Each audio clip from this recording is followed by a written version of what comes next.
জায়গা থেকে যদি আপনি রেকর্ডটা করেন তাহলে ভালো হয়। আমি লাস্ট উইকেও একটা ঘটনা পেয়েছি, খুবই চমৎকার, কিন্তু পুরো ঘটনাটাই সমুদ্র সৈকতে রেকর্ড করার কারণে একটা বিরাট নয়েজ আছে, সেটা নিয়ে ঝামেলাই হয়। এনিওয়েজ, আমাদের চারপাশে নানান রকমের কিছু ঘটছে সব সময়, প্রতিনিয়ত।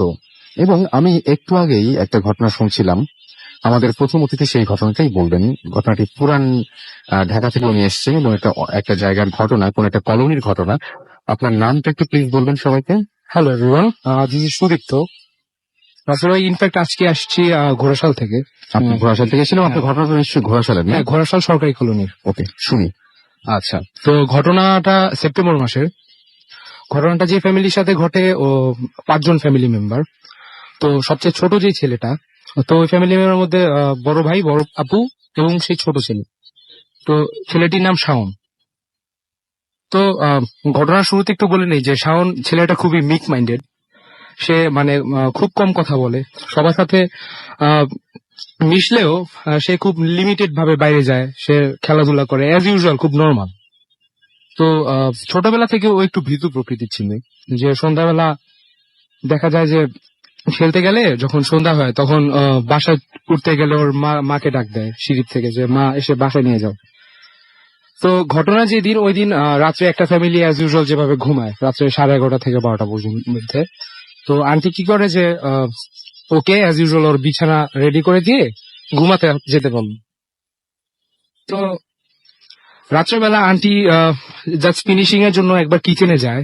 কিচেন থেকে ফেরার পথে দেখে যে ডাইনিং রুমে শাওন দাঁড়িয়ে আছে এবং জানালা দিয়ে বাইরে তাকিয়ে। তো প্রথমে বলে যে কি ব্যাপার, তুই এখনো ঘুমাস নাই? কিছু না, পানি খাবো।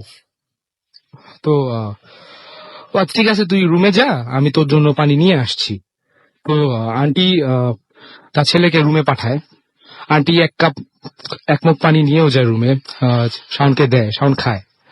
তো খাওয়ার পরে ওকে ওই দিন রাত্রেবেলা রুমে রেখে আসে, মশারি কমপ্লিট করে, বিছানা কমপ্লিট করে ওকে ঘুমাতে দিয়ে আসে। তো রাত্রের বেলা হয় কি যে 1:30 থেকে 2টার দিকে আন্টি আরেকবার যায়। আন্টি আরেকবার বের হয়, বের হওয়ার পরে সেম দৃশ্য, যে শাওন ডাইনিং রুমে বাইরের দিকে তাকিয়ে আছে। তো বলে যে কি ব্যাপার, তুই এখনো ঘুমাসনি? এটা বলার সাথে সাথে ও কি হয় যে দৌড় দিয়ে ওর মধ্যে, ও যে রুমে ঘুমাতো ওই রুমে ফিরে আসে। তো রাত্রে ওই দিন খুব খারাপ কিছু ঘটে, যে ওই দিন রাতে 2টোর দিকে আশেপাশ থেকে শোনা যায় অনেক আঙ্কেল আন্টি মানে জোরে জোরে আম্মু আব্বু বলতে শুনেছিল। আর ফিনিশিং রাত্রেবেলা যেটা হয় যে একটা ফ্যামিলির নর্মাল ঘুমানোর সময় দরজা আটকেই ঘুমাবে। আর আমাদের ঘটনাটা শুনি, আপনি যেভাবে আমাকে বলেছিলেন সেভাবে প্লিজ একটু বলেন। তো রাত্রেবেলা হয় কি যে যখন ছেলে শোয়ার পরে সামথিং ওর রুমে এক্সিস্টেন্স একটা থাকে। তো ওই ওকে একটা কিছু ক্যারি করে নিয়ে যায়। নিয়ে যাওয়ার পরে রাতে তো কেউ কোনো কিছু টের পায়নি। সকালবেলা পিছনে বিল্ডিং এর এক আঙ্কেল সকালে নামাজের পরে আসে, এসে বাসায় নক করে। নক করার পরে বলে যে আন্টি অ্যাজ ইউজুয়াল দরজা খোলে আঙ্কেলকে সাথে নিয়ে। তো বলে কি এত সকালবেলা কি হয়েছে? পরে বলে যে আপনাদের ছেলে তো নিচে পড়ে আছে। তো সকালবেলা দরজা খোলার আগে এত রুম টুম চেক করে ওরা যায়নি, বলে যে না আমার ছেলে আমার রুমে আছে, আমাদের রুমে ঘুমাচ্ছে। পরে বলে না, আসুন আপনি নিচে আসুন, নিচে এসে দেখে যান। তো নিচে গিয়ে দেখে যে আসলেই শাওন পড়ে আছে, ওর শরীরের শার্ট গুলো ছেঁড়া। আর এই ছেঁড়াটা রাসেল ভাই আসলে কিরকম, যে আমরা যদি ধস্তাধস্তি করে ছিঁড়ি, এটা আসলে সে ছেঁড়া না। আমি যদি রেতি দিয়ে আপনার শার্ট বা টি শার্টে পোজ দেই, অথবা কোনো কিছু যদি আপনাকে খাঁচি দেয় স্ক্র্যাচ করে, তাহলে এটা ছিল অনেকটা হার্মটা ওই রকম। আর ওর জিহ্বাটা যে খুব খারাপ ভাবে ড্যামেজড ছিল, আর মাথার এই সাইডে অনেক ব্যথা পায়। আর সবচেয়ে মোস্ট ইম্পর্টেন্টলি পার্ট যেটা, ওর ফিমার, বাম পায়ের ফিমার, এই ফিমারের হাড় কিন্তু খুব শক্ত। এটা নর্মালি একটা মানুষের পক্ষে মোটেও ভাঙা সম্ভব না, যদি এটার উপর দিয়ে কোনো গাড়ি বা না যায়, অন্য কিছু না যায়। তো এই ফিমারটা ভাঙা ছিল, ওর বাম পা এখনো পুরোপুরি হাঁটতে পারে না, ও ক্রাচ ইউজ করে। আমি একটু ঘটনাটা আপনি আমাকে যেভাবে বলেছেন আমি একটু সবাইকে বলি। সেটা হচ্ছে যে আপনি হসপিটালে তাকে নিয়ে যাওয়া হয় এবং আপনি বলেছিলেন যে হসপিটালে খারাপ অবস্থায় নিয়ে যাওয়া হয় এবং সেইখানে গিয়ে এই ছেলেটাকে আপনারা যেভাবে পান সেটা হচ্ছে সেই ছেলেটার মোটামুটি সমস্ত শরীরেই ড্যামেজড এবং প্লাস্টার করা ছিল এবং তাকে ওইখানকার ডাক্তাররা মানে যখন সে সচেতন তখন চেতনা ফিরে পাওয়ার পর জিজ্ঞেস করেছিল যে তোমার কি হয়েছিল। সে প্রথম যে কথাটা বলে সেটা কি বলে, সে বলে যে আমি একটা জিনিসই ফিল করতে পারি, সেটা হলো সামথিং আমাকে ডাক দিয়ে কোলে করে নিয়ে যায়। এরপর আমার ঘুম ভাঙে, আমি নিজের শরীরকে এত ড্যামেজড অবস্থায় নিচে দেখতে পাই। ওকে, এখন বলেন যে ওনাকে আসলে কিভাবে পাওয়া গিয়েছিল, ওই জায়গাটার বর্ণনা দেন। আপনি বলেন অলরেডি, আপনি বলেছেন যে আপনার শার্ট স্ক্র্যাচ করা ছিল, এরপরে আপনি বলেছেন যে তার জিহ্বায় কোনো একটা ঝামেলা ছিল, এবং তারপরে আপনি একটা জিনিস মনে হয় মিস করেছেন, যে আপনি বলেন যে ছাদ থেকে যদি হ্যাঁ, এটা বলছি আমি। তো ওরা যে বিল্ডিং এ থাকে, ওই বিল্ডিং থেকে যদি আমি মানে উপর থেকে যদি কেউ কিছু জিনিস ফালাইও, এত দূরে যাওয়া সম্ভব না, ঠিক আছে, যদি আমি ফোর্স দিয়ে না ফালাই। তো ছেলেটা নর্মালি যে জায়গায় পড়েছিল, আর যে ইনসিডেন্ট যে জায়গায় হয়, ওটা আমরা দেখলে বুঝতে পারবেন যে মানে মাটিতে 2 থেকে 3 ইঞ্চি গর্ত ছিল, যেরকম যেন ওকে কেউ কোনো কিছু দিয়ে ফোর্স করে একদম মাটির মধ্যে গেঁথে দেওয়ার ট্রাই করে। আর পুরো শরীরের অবস্থা খুবই ড্যামেজ ছিল, সকালবেলা স্ক্র্যাচ ছিল, এগুলি। আপনাকে অনেক ধন্যবাদ। আমি আসলে যে জিনিসটা, আমার ঘটনাটা আমি যদি একটু বলি, সেটা হচ্ছে ব্যাপারটা এরকম যে আমি জানি না, ঘটনাটা আসলে শুরু করেছেন উনি অন্য একটা জায়গা থেকে, যার জন্য হয়তো আপনাদের বুঝতে একটু কষ্ট হচ্ছে। সেটা হচ্ছে যে আমি তো বললামই যে হসপিটালে তাকে ওই অবস্থায় পাওয়া যায়, এবং হসপিটালে পাওয়া যাওয়ার পরে তাকে যখন মানে সকালবেলা যেভাবে পাওয়া গিয়েছিল, সেটা হচ্ছে যে এরকম একটা জিনিস মনে হচ্ছে যে বিল্ডিং এর ওপর থেকে সে নিচে লাফ দিয়েছে, যদি এরকম যদি ধরি আমরা ব্যাপারটা, তাহলে যেটা হবে যে বিল্ডিং এর যে ডিস্টেন্সে গিয়ে সে পড়েছিল, সেই ডিস্টেন্সটা অতিক্রম করা সম্ভব না, এবং সে মাটিতে অনেকটা ভেতরে ঢোকা অবস্থায় ছিল, সেটাও সম্ভব না। দেখে মনে হচ্ছিল যে কেউ হয়তো জোর করে তাকে মাটিতে পুঁতে ফেলা বা এরকম একটা জিনিস চেষ্টা করেছিল, এবং সে একটা কথাই বলেছিল যে কেউ একজন তাকে নিয়ে যাবার চেষ্টা করেছিল। মাঝে মাঝে আমরা শুনি যে এরকম রাতের বেলায় নানান ধরনের অনেক কিছু ডেকে নিয়ে যায়, কিন্তু সেটাও অনেক সময় এরকম অনেক ভয়াবহ হতে পারে। অনেক কিছু এখনো পর্যন্ত সেটা সলভ করা সম্ভব হয়নি, এবং কি সলভ করা কি সম্ভব হয়েছে এখনো পর্যন্ত, যে কি আসলে নিয়ে গেছিল তাদেরকে? না, এটা এখনো সলভ করা সম্ভব হয়নি। সেটাই আমি বলছিলাম যে অনেক সময় আমরা অনেক কিছু মানে ধারণাও করতে পারি না, আমাদের চিন্তার শক্তি অত দূর পর্যন্ত যায় না যেটা দিয়ে আমরা আসলে বের করে ফেলতে পারি যে ঘটনাটা আসলে এরকম ঘটেছিল। যাই হোক, আমাদের কাছে বেশ কিছু SMS রয়েছে। আমাদেরকে হাম্মাদ SMS করেছেন, এবং নেত্রকোনা থেকে তিনি SMS করেছেন, শুনছেন, আমাদের সাথে আছেন। হ্যালো, আমাদেরকে SMS করেছেন। নামটা একটু প্রথমে লিখবেন আপনারা প্লিজ। লিখেছেন জহিরুল, এবং তিনি তার ওয়াইফ দুজনেই শুনছেন।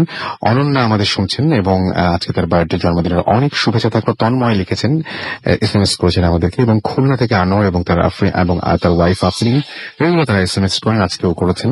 আমাদেরকে মোহাম্মদ রাজীব SMS করেছেন আমাদেরকে। সিদ্দিক খান জুরাইন থেকে, অনাবিল শাহজাহানপুর থেকে আমাদের SMS করেছেন। শাহজাহানপুরের কথাটা বলতে গিয়ে হঠাৎ করে মনে পড়লো যে আমি আসলে আমার খুব মানে খারাপ লাগছিল একটা জিনিস, যে সেই শাহজাহানপুর আছে একটা ঘটনা ঘটেছে, আপনারা নিশ্চয়ই সবাই শুনেছেন সেই ঘটনাটা, এবং এখনো পর্যন্ত সেই বাচ্চাটিকে উঠিয়ে নিয়ে আসা সম্ভব হয়নি। প্রায় 300 ফুট গভীরে যে বাচ্চাটি আছে, এবং আমি লাস্ট খবর পাওয়া পর্যন্ত আমি তাই জানি আর কি। তো আমি সর্বাঙ্গীন ভাবে আমি তার মঙ্গল কামনা করি, এবং আমি আশা করছি যে অবশ্যই যেন মানে সেই বাচ্চাটিকে আমরা ভালোভাবেই ফিরে পাই, সেটা আমি আশা করবো আর কি।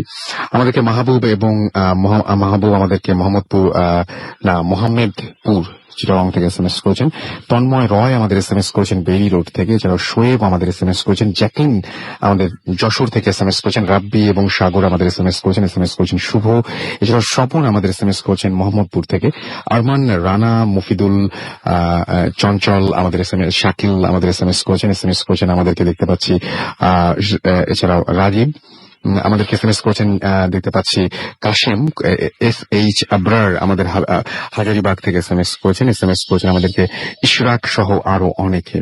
আমাদের ফেসবুক পেজ আছে, সেখানে আপনারা চলে যেতে পারেন www.facebook.com/radio.furti অথবা www.facebook.com/bhutfm.russell, এই দুটো অ্যাড্রেসে, এবং সেখানে গিয়ে আপনি কিন্তু আপনার যে পোস্টগুলো আমাদের রয়েছে সেখানে লাইক দিয়ে কমেন্ট করতে পারেন, জানাতে পারেন কোন ঘটনা কেমন লাগছে এবং কোন ঘটনা শুনতে আপনার বেশি ভালো লেগেছে। এই সমস্ত বিষয়গুলো কিন্তু আপনি জানাতেই পারেন। যাই হোক, আমরা এখন আমাদের পরবর্তী ঘটনায় চলে যাব, এবং এই ঘটনাটি একটা ইমেইল আমি পড়তে চাই। এই ইমেইলটিও আমাদের রেগুলার একজন লিসনারই পাঠিয়েছেন, এবং ইমেইলটি আমার কাছে বেশ ভালোই লেগেছে। আমি আপনাদের একটু পড়ে শোনাই। আমাদেরকে লিখছেন, হ্যালো রাসেল ভাই, আশা করি ভালো আছেন। আমি জয় আরিফিন, লিখছি নোয়াখালীর লক্ষ্মীপুর থেকে। আপনারা হয়তো একটু অবাক হচ্ছেন যে আমার ইমেল রেগুলারই থাকে কেন, তাই বলে রাখছি আমি ইদানিং ভূত এফএমকে এতটাই ভালোবেসে ফেলেছি যে এখন প্রতি এপিসোডের জন্যই ঘটনা কালেক্ট করি। আচ্ছা, একটা জিনিস বলি আমি, সেটাই যে আপনারা যারা ঘটনা পাঠিয়েছেন তারা যে আর কোনোদিন ঘটনা পাঠাতে পারবেন না বা ভূত এফএমে আসতে পারবেন না এরকম কিন্তু না। আপনাদের কাছে যদি নতুন ঘটনা থাকে অবশ্যই অবশ্যই আমাদের পাঠিয়ে দিবেন, এবং আপনারা সবসময় এর জন্য আপনাদের দরজা খোলা রয়েছে। আচ্ছা, যদি তারপরে তিনি লিখছেন, যদি আমার এই ভালোবাসা বহমান থাকে তবে কোন সপ্তাহে আমার ইমেল করা মিস হবে না ইনশাল্লাহ। আজকে এপিসোডে 2014 সালের শেষ এপিসোড, তাই আমি 2014কে বিদায় জানিয়ে শুরু করছি আমার কালেক্ট করা প্রথম ঘটনাটি আমার মামাতো ভাইয়ের কাছ থেকে শোনা। এটা তার পরিবারে ঘটে যাওয়া অতি দুঃখজনক একটা ঘটনা। আমি ঠিক তার মতো করেই বলছি। আচ্ছা, যিনি বলছেন তিনি হচ্ছেন শাকিল। স্বপ্ন কখনো বাস্তব হয় এ কথা নিয়ে ছোটবেলা থেকেই আমার মতবিরোধ ছিল, কিন্তু এই ঘটনাটি আমাকে আমার বিশ্বাস থেকে খানিকটা নয় পুরোটাই নাড়িয়ে দিল। স্কুলে তখন টেস্ট পরীক্ষা চলছিল, অনেক রাত জেগে পড়তে হতো। স্বল্পতই অনেক রাত পড়ে ঘুমাতাম আর খুব ভোরে উঠে পড়া শুরু করতাম। খুব একটা ভালো ঘুম হতো না, তবুও প্রতিদিন আমি এই অদ্ভুত একটা স্বপ্ন দেখতাম চারিদিকে মানুষ, মাঝখানে একটি লাশ, আর আমি সেই লাশের পাশে বসে কাঁদছি, খুব কাঁদছি। লাশটি কার ছিল সেটা দেখতে গেলে আমার ঘুম ভেঙে যেত। যাই হোক, এই নিয়ে তেমন একটা ভাবিনি, কারোর সাথে শেয়ারও করিনি। পরীক্ষা শেষ হলো, সেদিন খুব তাড়াতাড়ি ঘুমিয়ে পড়ি, কিছু না খেয়েই ঘুমাই। অবাক করা ব্যাপার হলো সে রাতে আমি একটি নয় দুটি স্বপ্ন দেখি। প্রথম দেখলাম মা আমাকে খুব আদর করে খাইয়ে দিচ্ছে আর বলছে, বাবা খুব ভালো রেজাল্ট করবি তুই, তবে আমি তোর রেজাল্ট শুনে যেতে পারবো না। কৃষ্ণা মা বলে একটা চিৎকার দিলাম, ঘুম ভেঙে গেল। আম্মু অন্য রুম থেকে দৌড়ে এসে বলল, কি হয়েছে? মাকে কিছুই বলিনি। তিনি আমাকে হালকা খাবার খাইয়ে আবার ঘুম পাড়িয়ে দেন। এরপর আমি আবার সেই পুরনো স্বপ্নটি দেখলাম, লোকজন, লাশ, আমি কাঁদছি। তবে এবার আরেকটু দেখলাম, আমি লাশটার কাছে গেলাম, লাশটার মুখ খুললাম, আর মুখ খুলে যা দেখলাম তা যেন কোনো সন্তানের কপালে না জোটে। আমি দেখলাম লাশটি আর কারণ নয়, আমার মায়ের। এরপর কিছুদিন কেটে গেল, স্বপ্নটি প্রায় ভুলেই গেলাম। স্কুলে রেজাল্ট দিল, আমি খুব ভালো রেজাল্ট করেছি বলে সবাই আমাকে নানাভাবে শুভেচ্ছা জানাচ্ছিল এবং উইশ করার জন্য অপেক্ষা করছিল। তাদের সাথে থাকা অবস্থায় আমার বাবার ফোন থেকে একটা কল আসে। সালাম দিলাম, বললাম আমি খুব ভালো রেজাল্ট করেছি, মায়ের কাছে ফোনটা দিন। ওপাশ থেকে কেঁদে কেঁদে খালামণি বলল, তোর মা আর বেঁচে নেই। কাউকে কিছু না বলে বাসায় আসলাম। এসে মায়ের লাশের কাছে বসে খুব কান্নাকাটি করলাম, আর মায়ের লাশকে বললাম, মা আমি খুব ভালো রেজাল্ট করেছি। সবাই আমাকে সান্ত্বনা দিচ্ছিল। পরে জানতে পারলাম মায়ের মৃত্যুর কোনো কারণ খুঁজে পাওয়া যায়নি। বাবা দোকান থেকে এসে মাকে মৃত অবস্থায় খাটে শোয়া অবস্থায় পান এবং ততক্ষণে মা মৃত। আমার মাকে আমি আজও খুব মিস করি। সবাই আমার জন্য দোয়া করবেন। ধন্যবাদ। এই ছিল ঘটনা, ভালো লাগলে শেয়ার করবেন। লিখেছেন জয় আরিফিন। আপনাকে অনেক ধন্যবাদ আপনার এই ঘটনার জন্য, এবং আশা করছি যে অনেকের কাছে হয়তো ঘটনাটা ভালো লেগেছে, এবং আপনি অবশ্যই SMS এর মাধ্যমে, ফেসবুকের মাধ্যমে আপনি অবশ্যই জানাতে পারেন যে ঘটনাটা কেমন লেগেছে আপনার কাছে। আমার মনে হয় যে আপনি একটু ওই চেয়ারটা যাবেন প্লিজ। আর আমরা এখন নেক্সট ঘটনায় যাব, এবং ইন দ্য মিন টাইম আপনি আমাকে SMS করতে পারেন। SMS করতে হলে মোবাইলের মেসেজ অপশনে গিয়ে টাইপ করতে হবে ফুর্তি, FORTI, ফুর্তি স্পেস দিয়ে লিখতে হবে আপনার নাম, আপনার মেসেজ, তারপর পাঠিয়ে দিতে হবে 9840 নাম্বারে। আমরা চলে যাচ্ছি আমাদের দ্বিতীয় অতিথির কাছে। আপনার নামটা একটু বলবেন, আপনি কোথা থেকে এসেছেন? জি, আমি শিমুল, আমি আজিমপুর থেকে এসেছি। আচ্ছা, শুনি আপনার ঘটনা। জি, আমি বর্তমানে যে বাসাটায় আছি এখানে আমি 1 বছর যাবত আছি। তো নর্মালি আমি কখনোই রাতে ভয় পাই না বা লাইট অফ জ্বালিয়ে ঘুমাই না। তো এবার আমি এই বাসাটায় ওঠার পরে 2-একটা উইয়ার্ড ঘটনা ঘটে, যেগুলো আমার কাছে একটু অস্বাভাবিক লাগে এবং আমি একটু ভয় পাই। তো আমি পরে রুমমেটদেরকে জিজ্ঞাসা করি যে আসলে এই বাসায় কোনো প্রবলেম আছে কিনা। তো ওরা বলে যে খুব বেশি সিরিয়াস কিছু না, তবে ভয় পাওয়ার কিছু নাই। তো আমি এটা তেমন একটা কানে নেই না। তো যেটা হয়েছে ফাইনালি আমি সিরিয়াস যেটা ভয় পাই সেটা হচ্ছে এবার রোজার ঈদের আগের দিন রাতে এই পর্যন্ত রুমে কেউ না কেউ ছিল, কিন্তু ওই দিন আমি সম্পূর্ণ একা হয়েছি এবং পার্সোনাল কিছু কারণে আমি ঈদে বাড়ি যেতে পারিনি।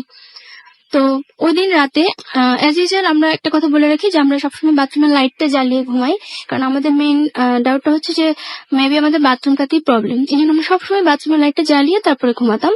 তো ওই দিন আমি অভ্যাসবশত যেহেতু সবাই সবসময় জ্বালিয়ে রেখেছে, আমিও বাথরুমের লাইটটা জ্বালিয়ে আমি ঘুমিয়ে পড়ি।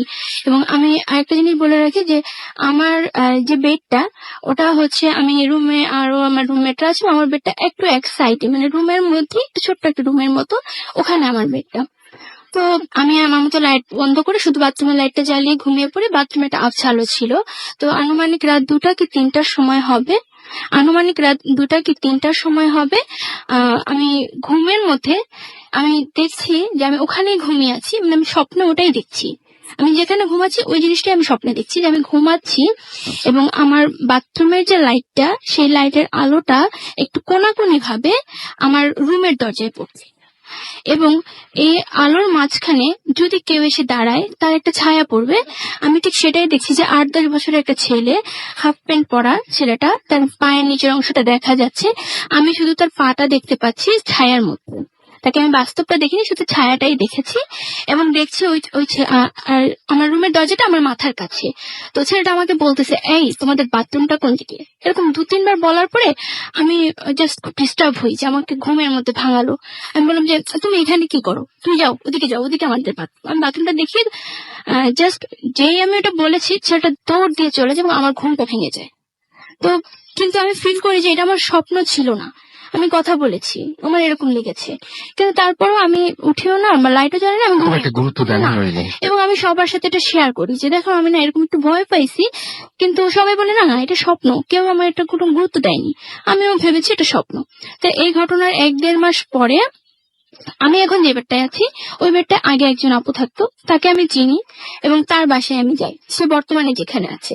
এবং তাকে যে কথা প্রসঙ্গে হঠাৎ তার সাথে আমার কথা হয় যে আপু তুমি কি ওই রুমে যখন থাকতা তুমি কি ভয় পেতা? তখন সে আমাকে বললো কি হ্যাঁ হ্যাঁ আছে, ওইখানে একটা বাচ্চা ছেলে আছে, 5 বছরের একটা ও মাই গড, উনিও মোটামুটি দেখেছেন? কিন্তু এর মধ্যে কিন্তু ওনার সাথে আমার প্রায় বছরখানেক কোনো যোগাযোগ হয় নাই, দেখা হয় নাই, হ্যাঁ, এবং এটা নিয়ে কোনো কথাও হয়নি।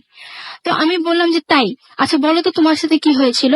তো সে আমাকে বলে যে সে যখন ঘুমিয়েছিল তার মনে হয়েছে যে একটা বাচ্চা, 5 বছরের একটা বাচ্চা বা 4-5 বছর, সে গ্রিল দিয়ে হাঁটছে, গ্রিল বাচ্চা যেরকম ঝুলে ঝুলে হাঁটে ওরকম ঝুলে ঝুলে হাঁটছে, তারপরে তার গায়ের উপর মারিয়ে যাচ্ছে এরকম করছে। বাচ্চার বয়স কিরকম হবে বলেন তো? উনি বলেছে 4-5 বছর, আচ্ছা। আমি দেখেছি 7-8। ওকে। একটা ঘটনা আছে সেটা বললে মানে এক এক সময় এক এক বয়সে আসতেছে। তো সেটা হচ্ছে যে ও এরকম বলে, তারপর আমি বলছি যে তারপরে ও বলে যে উঠে লাইট জ্বালাইতে নেয়, লাইট বন্ধ হয়ে যায়, এরকম হয় এবং সে অনেক ভয় পায়, সে চিৎকার করে ওঠে, রুমমেটরা এসে তাকে দরদ পরে লবণ পায় হয় এরকম আর কি, বা সুস্থ করে। তো উনি আমার সাথে এটা শেয়ার করে, তা আমি বললাম যে দেখো আপু আমি এরকম দেখছি, বলেছে হ্যাঁ ওখানেই বাচ্চা ছেলেটা আছে। হ্যাঁ, তো তারপর উনি আমাকে যে হিস্টোরিটা বললো মূলত সেটা হচ্ছে যে আমি বর্তমানে যে রুমটায় আছি সেখানে মানে আমাদের বর্তমানে যে অ্যালটমেন্ট এটা একটা সরকারি কলোনি এবং এখন যারা আছে তার আগে যারা থাকতেন আচ্ছা। ওনাদের একটা ছেলে ছিল এবং সেই ছেলের একটা মেয়ের সাথে অ্যাফেয়ার ছিল, কিন্তু ফ্যামিলিগত ভাবে সেই অ্যাফেয়ারটা মেনে নেয় না, মেনে না নিয়ে অন্য একটা মেয়ের সাথে তাকে বিয়ে দেয় এবং ওই ওয়াইফের সাথে ওনার সবসময় গন্ডগোল বা ঝগড়াঝাটি হতো এবং পরবর্তীতে যেটা হয় যে ছেলেটা গায়ে আগুন লাগিয়ে আত্মহত্যা করে এবং মেয়েটাও গলায় ফাঁসি দিয়ে আত্মহত্যা করে। হ্যাঁ, দুজনই। ওই রুমে এই ঘটনাটা ঘটে এবং পরবর্তীতে অ্যালটমেন্ট চেঞ্জ হয়, বাড়িওয়ালা চেঞ্জ হয়। এখন বর্তমানে যারা আছে এরাও প্রায় 16-17 বছরের উপরে আছে, অনেক আগের ঘটনা। তো আমরা ধারণা করেছি মূলত তাহলে মানে এইটার জন্য এরকমটা হয়েছে। তো তারপরে দেখা গেছে যে পরে আর কোনো কিছু ঘটে নাই, কিন্তু আবার কোরবানি ঈদের সময়, এটা বলেছি আমি রোজার ঈদের ঘটনা, এখন আবার কোরবানি ঈদের ঠিক সেম কাহিনী, রুমে সবাই বাড়ি চলে গেছে, আমি আবার একা হয়ে গেছি। তো আগের ঘটনার কারণে যখন আমি আপুর কাছে শুনেছি যে এরকম একটা আপুর সাথে ঘটেছে, আপু ভয় পেয়েছে, আর আমি যেটা পরে চিন্তা করে দেখছি যে আপু আমার মতো সেম দেখেছে, স্বপ্নেই দেখেছে, যেটা আমি ঘুম থেকে ওটা ফিল করেছি যে না এটা আমার স্বপ্ন না বাস্তব। উনি হয়তো ভয়ের যেটা ওটাই ভেবেছে, না ওটা উনি দেখেছে। আমি এটাই চিন্তা করে পেয়েছি যে ওনার সাথে আমার সাথে যা ঘটেছে ওনার সাথে তাই ঘটেছে, স্বপ্নের মধ্যে উনি স্বপ্ন। তো কোরবানি ঈদের সময় যেটা হয়েছে, এরকম আমি সেম ঘুমিয়ে আছি এবং ঠিক আগের মতোই ঘুমিয়ে ঘুমিয়ে স্বপ্ন দেখছি আমি ওখানে ঘুমাচ্ছি, ওই মুহূর্তটাই আমি স্বপ্ন দেখছি ঘুমিয়ে। এবং আম, ওই সময় মানে একদম সেম টাইমে 2টা 3টা বাজে, ওই সময় হঠাৎ আমার মনে হলো কি যে আমার এই বাঁ কানের নিচে কেউ ফু দিচ্ছে। আচ্ছা। যে ফু দিলে আপনার গায়ে যদি একটা ফু দেয় একটা ফিলিংস আসবে কিন্তু যে আমার এখানে ফু দেওয়া হয়েছে, ওরকম ফু দিচ্ছে। 2টা ফু হওয়ার পরে আমি স্বপ্ন দেখছি, আমি স্বপ্নের মধ্যে দেখছি আমি ঘুমটা ভেঙে গেছে এবং ভেঙে যাওয়ার পর আমি উঠে লাইট জ্বালানোর ট্রাই করছি, লাইট নিভে গেল। 2-3 বার আমি ট্রাই করেছি, লাইটটা নিভে গেল জ্বলেনি? না। এবং আমি মানে জ্বলে নিভেছে নাকি নেভানো, মানে জ্বলেই নাই? জলে জলে নিভেছে, জ্বলে নিভেছে। জলে নিভেছে। ওকে আমি যতবার জ্বালি এটা নিভে যাচ্ছে। ওকে। তারপর আমি ভয় পাই, ভয় পেয়ে উঠে যাই। উঠে আমি আমার রুম থেকে বের হই, মানে আমার যে সামনে যে রুমের প্যাসেজটা ওখানে যাওয়ার চেষ্টা করি এবং ওখানে দেখি যে আমার রুমমেটের বেডের উপরে একটা বাচ্চা ছেলে শুয়ে আছে, 2-3 বছরের একটা বাচ্চা ছেলে। বাচ্চা ছেলেটার চুলগুলো খুব উস্কো খুস্কো এবং প্রচন্ড রক্ত চক্ষু নিয়ে সে এরকম করে আমার দিকে তাকিয়ে আছে, চোখ মটকা এরকম তাকিয়ে আছে। এবং ওটা দেখে আমি ভয়ে মানে আমি লাফাচ্ছি না কি করছি এবং কি করবো আমি বুঝতেছি না। ওই মুহূর্তে আমার ঘুমটা ভেঙে যায় এবং ঘুমটা ভেঙে যাওয়ার সাথে সাথে মনে হলো যে 3 নম্বর ফুটা এখনই দিল এবং আমার ঘুমটা ভেঙে গেল। মানে এর আগে 2টা ফু পেয়েছি, লাস্ট আমি 3টা ফু পেয়েছি এবং আমি কিন্তু উঠে কোনো নড়াচড়া করিনি, আমি জাস্ট চোখটা এরকম করে তাকিয়েছি, কোনো নড়াচড়া করিনি যে আমার এখানে নাড়া লেগেছে, আমার মনে হচ্ছে কেউ এখানে নাড়া দিয়েছে, তাও না, আমি জাস্ট এরকম তাকিয়েছি। এবং যেটা হয়েছে আরেকটা জিনিস আমি ফিল করেছি, একটা শূন্যতা, যে আমরা এখন সবাই এখানে বসে আছি, সবাই যদি রুমের থেকে বের হয়ে যায়, আমি একা বসে থাকি, তখন একটা মনে হবে না একটা কেউ নাই, এরকম একটা কিছু। শূন্যতা, ওরকম একটা শূন্যতা। আর একটা জিনিস যেটা যে আমি তখন একবার চিন্তা করেছি আমি উঠবো, আবার চিন্তা করলাম না, আমি দেখেছি আমি লাইট জ্বেলেছি, আমি জ্বলেনি, আমি আবার ওভাবেই শুয়ে পড়ি। কিন্তু ফাইনালি আমার যে 2বার আমি ভয় পেয়েছি, আমি 2বারই আমার ঘুম থেকে জাগার পর মনে হয়েছে না এটা আমি স্বপ্ন না, এটা আমার বাস্তবে ছিল, এরকম মনে হয়েছে, যেহেতু এই ব্যাপারগুলো আমার স্বপ্নের মধ্যেই ঘটেছে। এবং এরপর আমি এখনো পর্যন্ত একদিনও একা থাকি নাই রুমে, বাকি যদি একা থাকার মতো সিচুয়েশন সৃষ্টি হয়েছে আমি কাউকে নিয়ে এসে থেকে যাই। আমি কতগুলো প্রশ্ন করি আপনাকে, জি, সেই অবশ্যই। প্রশ্নগুলোর মধ্যে একটা প্রশ্ন হচ্ছে যে ছেলেটাকে যে দেখে আপনি দেখেছেন ছেলেটাকে? আমি একবার ছায়া দেখেছি, আরেকবার যেটা দেখেছি বাচ্চা ছেলে, ওটা ওটা ওটা দেখেছি। সেটা কি মানে এমনিতে দেখতে কেমন লাগে? মানে দেখতে ভয় লেগেছে আপনাকে? ভয় লাগার মতো কিছু? হ্যাঁ, দেখতে হয়েছে যে আহ, আহ, মানে সাইজে সে 2-3 বছরের বাচ্চা, তার হাত পায়ের গড়ন বা তার নাড়াচাড়া মুভমেন্ট এগুলো সব 2-3 বছরের বাচ্চা, বাট তার চেহারাটা প্রচন্ড ম্যাচিওর এবং ভয়ঙ্কর বলতে তার চোখগুলো এরকম গোল গোল এবং মাথার চুল বড় বড় এবং উস্কো খুস্কো, যেটা আপনি বললেন একটু হ্যাঁ, আগে। হ্যাঁ, এবং এবং তার এবং তাকানোটা আপনি যে- এই যে মানে তাকানোটা আমি খুব জানতে চাচ্ছি, ভয়ঙ্কর। আমি যেতে জানতে চাচ্ছিলাম যে এটাকে আসলে যেরকম ভাবে অনেকে অনেকে বলেন যে অনেকে বলেন একদম পুরো মানুষের মতো দেখলাম, অনেকে বলেন ছায়া ছায়া, অনেকে বলেন ট্রান্সপারেন্ট। আপনার কোনটা? মানে আপনি আমি কোনটা দেখেছি দেখেছেন? যেটা যে একটা বাচ্চা ছেলের মাথায় যদি একটা বড় একটা মানুষের মাথায় নিয়ে লাগাই দেওয়া হয় যে ছবিটা হবে সেম সেই ছবিটা। আচ্ছা, এরকম ধরনের। জি, এবং জি। এটা আপনি কি মানে এখনো পর্যন্ত দেখে যাচ্ছেন? না এখনো আমি দেখছি না, ওই যে আমি একা থাকলে ব্যাপারগুলো একা থাকলে? ঘটছে। হ্যাঁ, তার মানে আপনার যদি আবারও কোনোদিন এরকম হয় তাহলে হয়তো আবারও আপনি দেখতে পারেন, এই এর আশঙ্কা মধ্যে আছে। রাসেল ভাই যেটা আমি একটু বলতে চাচ্ছি সেটা হচ্ছে যে আমাদের রুমে কিন্তু টুকটাক এর আগে টুকটাক কিছু উইয়ার্ড ঘটনা ঘটেছে, যেটা আমি আপনাকে বলেছিলাম এর আগে, যে বাথরুমে গিয়েছি, বাথরুমে জানলা দিয়ে মনে হচ্ছে প্রচন্ড একটা বড় ঢিল ছুড়লে যেরকম একটা শব্দ হবে, প্লাস্টিকের বালতির মধ্যে পড়লে বালতিটা ভেঙে যাবে, আমি ওখানে খুঁজে একটা সুরকি পর্যন্ত পাইনি। এবং সকালের ঘটনা, এটা আমি সম্পূর্ণ সচেতন। আরেকটা জিনিস যেটা হয় মাঝে মাঝে আমাদের বাথরুমে দুপুর বেলাটা 12টা 12:30টার দিকে যদি কেউ যায় গোসল করতে, মানে আপনি ধরেন বাথরুমের দরজায় কেউ ধাক্কা দিলে শব্দ হবে এবং ভাইব্রেশন হবে, দুটাই হবে। ওখানে শুধু ভাইব্রেশনটা হয়, শব্দটা হয় না। দরজার সাথে সাথে খুললে কেউ নকও করেনি, জিজ্ঞাসা করলে কেউ নকও করেনি, এই ধরনের এটা সমস্যা। এখনো হয়? এটা মাঝে মাঝে হয়, খুব বেশি হয় না প্রবলেম। এবং আপনি শিওর যে ওটা অন্য কেউ করছে না বাসার? দরজা খোলার সাথে সাথে কেউ নাই এবং সবাইকে স্যার বলা হয়েছে, জিজ্ঞাসা করা হয়েছে, কেউ এটা করেনি। ওকে, আমি আপনাকে একটা সাজেশন দিব যে এরপরে দেখবেন যে যদি বাথরুমটার এরকম কোনো সুযোগ থাকে, অ্যাটাচ বাথ যদি হয়, জি, অ্যাটাচ বাথ, তাহলে আপনি দেখবেন যে মেইন দরজাটা বন্ধ করার পর এরকম কোনো ঝামেলা হয় কিনা, মানে মেইন দরজা লক করা আছে তারপরে যদি এরকম সমস্যা হয় তাহলে সমস্যাটা আসলেই বেশ ভয়ঙ্কর। যাই হোক, আমরা অনেক কিছুই ইগনোর করি আমাদের লাইফে। থ্যাংক ইউ সো মাচ আপনার ঘটনার জন্য, আপনাকে অনেক ধন্যবাদ। কিন্তু আসলে মাঝে মাঝে দেখা যায় যে ঘটনাটা অন্য, আমরা অনেক পরে টের পাই যে তখন হয়তো এরকম ইগনোর না করলেই ভালো হতো। যেমন একটা ছোট্ট বিরতিতে যেতে হচ্ছে আমাদের, এবং বিরতির পরে আবারও ফিরে আসবো। সেই পর্যন্ত আশা করছি আমাদের সাথে থাকবেন। স্টে টিউনড রেডিও ফুর্তি অ্যান্ড ডোন্ট স্টপ দ্য ফুর্তি। Mood FM. The night of the lies.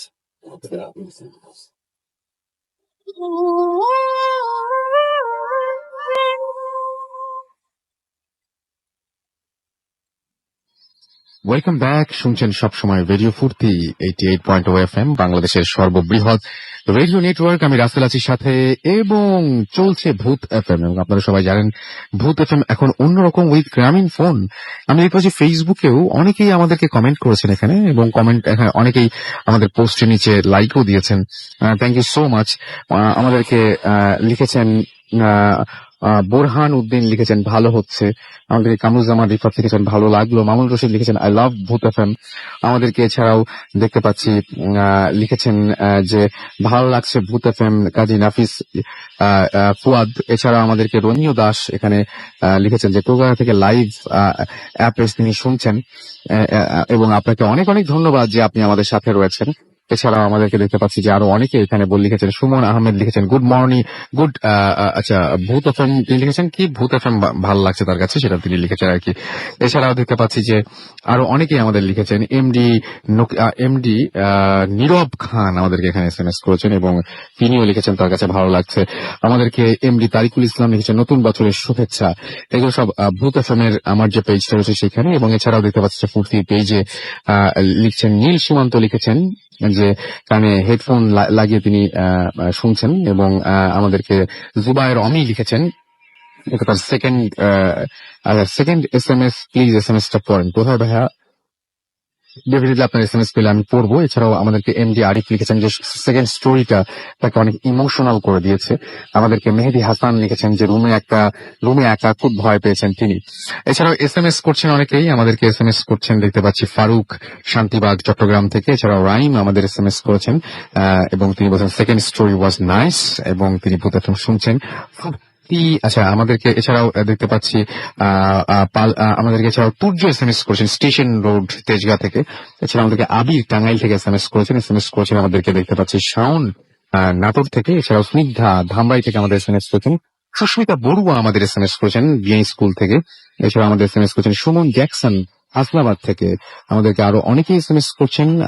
Zahurul Islam আমাদেরকে এসএমএস করছেন মুন্না এসএমএস করছেন আমাদেরকে আলভিন সহ আরো অনেকে। আপনি যদি এসএমএস করতে চান মোবাইলের মেসেজ অপশনে গিয়ে টাইপ করুন ফুর্তি FOORTI ফুর্তি, স্পেস দিয়ে লিখুন আপনার নাম, স্পেস দিয়ে আপনার মেসেজ পাঠিয়ে দিন 9840 নাম্বারে। যদি আমাদের ইমেইল করতে চান, আমাদের ইমেইলের অ্যাড্রেস হচ্ছে bhootfm@radiofurti.fm, which is BHOOTFM@radiofurti.fm। আপনার নাম, ঠিকানা এবং ফোন নাম্বার সহ আপনার জীবনের সেরা ঘটনা পাঠিয়ে দিন আমাদের কাছে।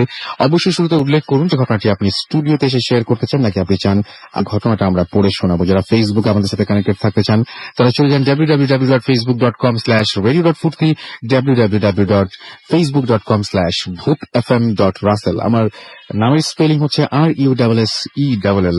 আমরা চলে যাব এখন বছরের শেষ বলেছিলাম যে আমরা একটু স্পেশালি করতে চাই। বাবু ভাই এখন চলে এসছেন আমাদের এখানে, এবং আমরা কথা বলবো বাবু ভাইয়ের সাথে। বাবু ভাই কেমন আছেন? এই তো এখন শরীরের কি অবস্থা? শরীর অবস্থা ভালো আসছে। শরীরের অবস্থা ভালো, আলহামদুলিল্লাহ।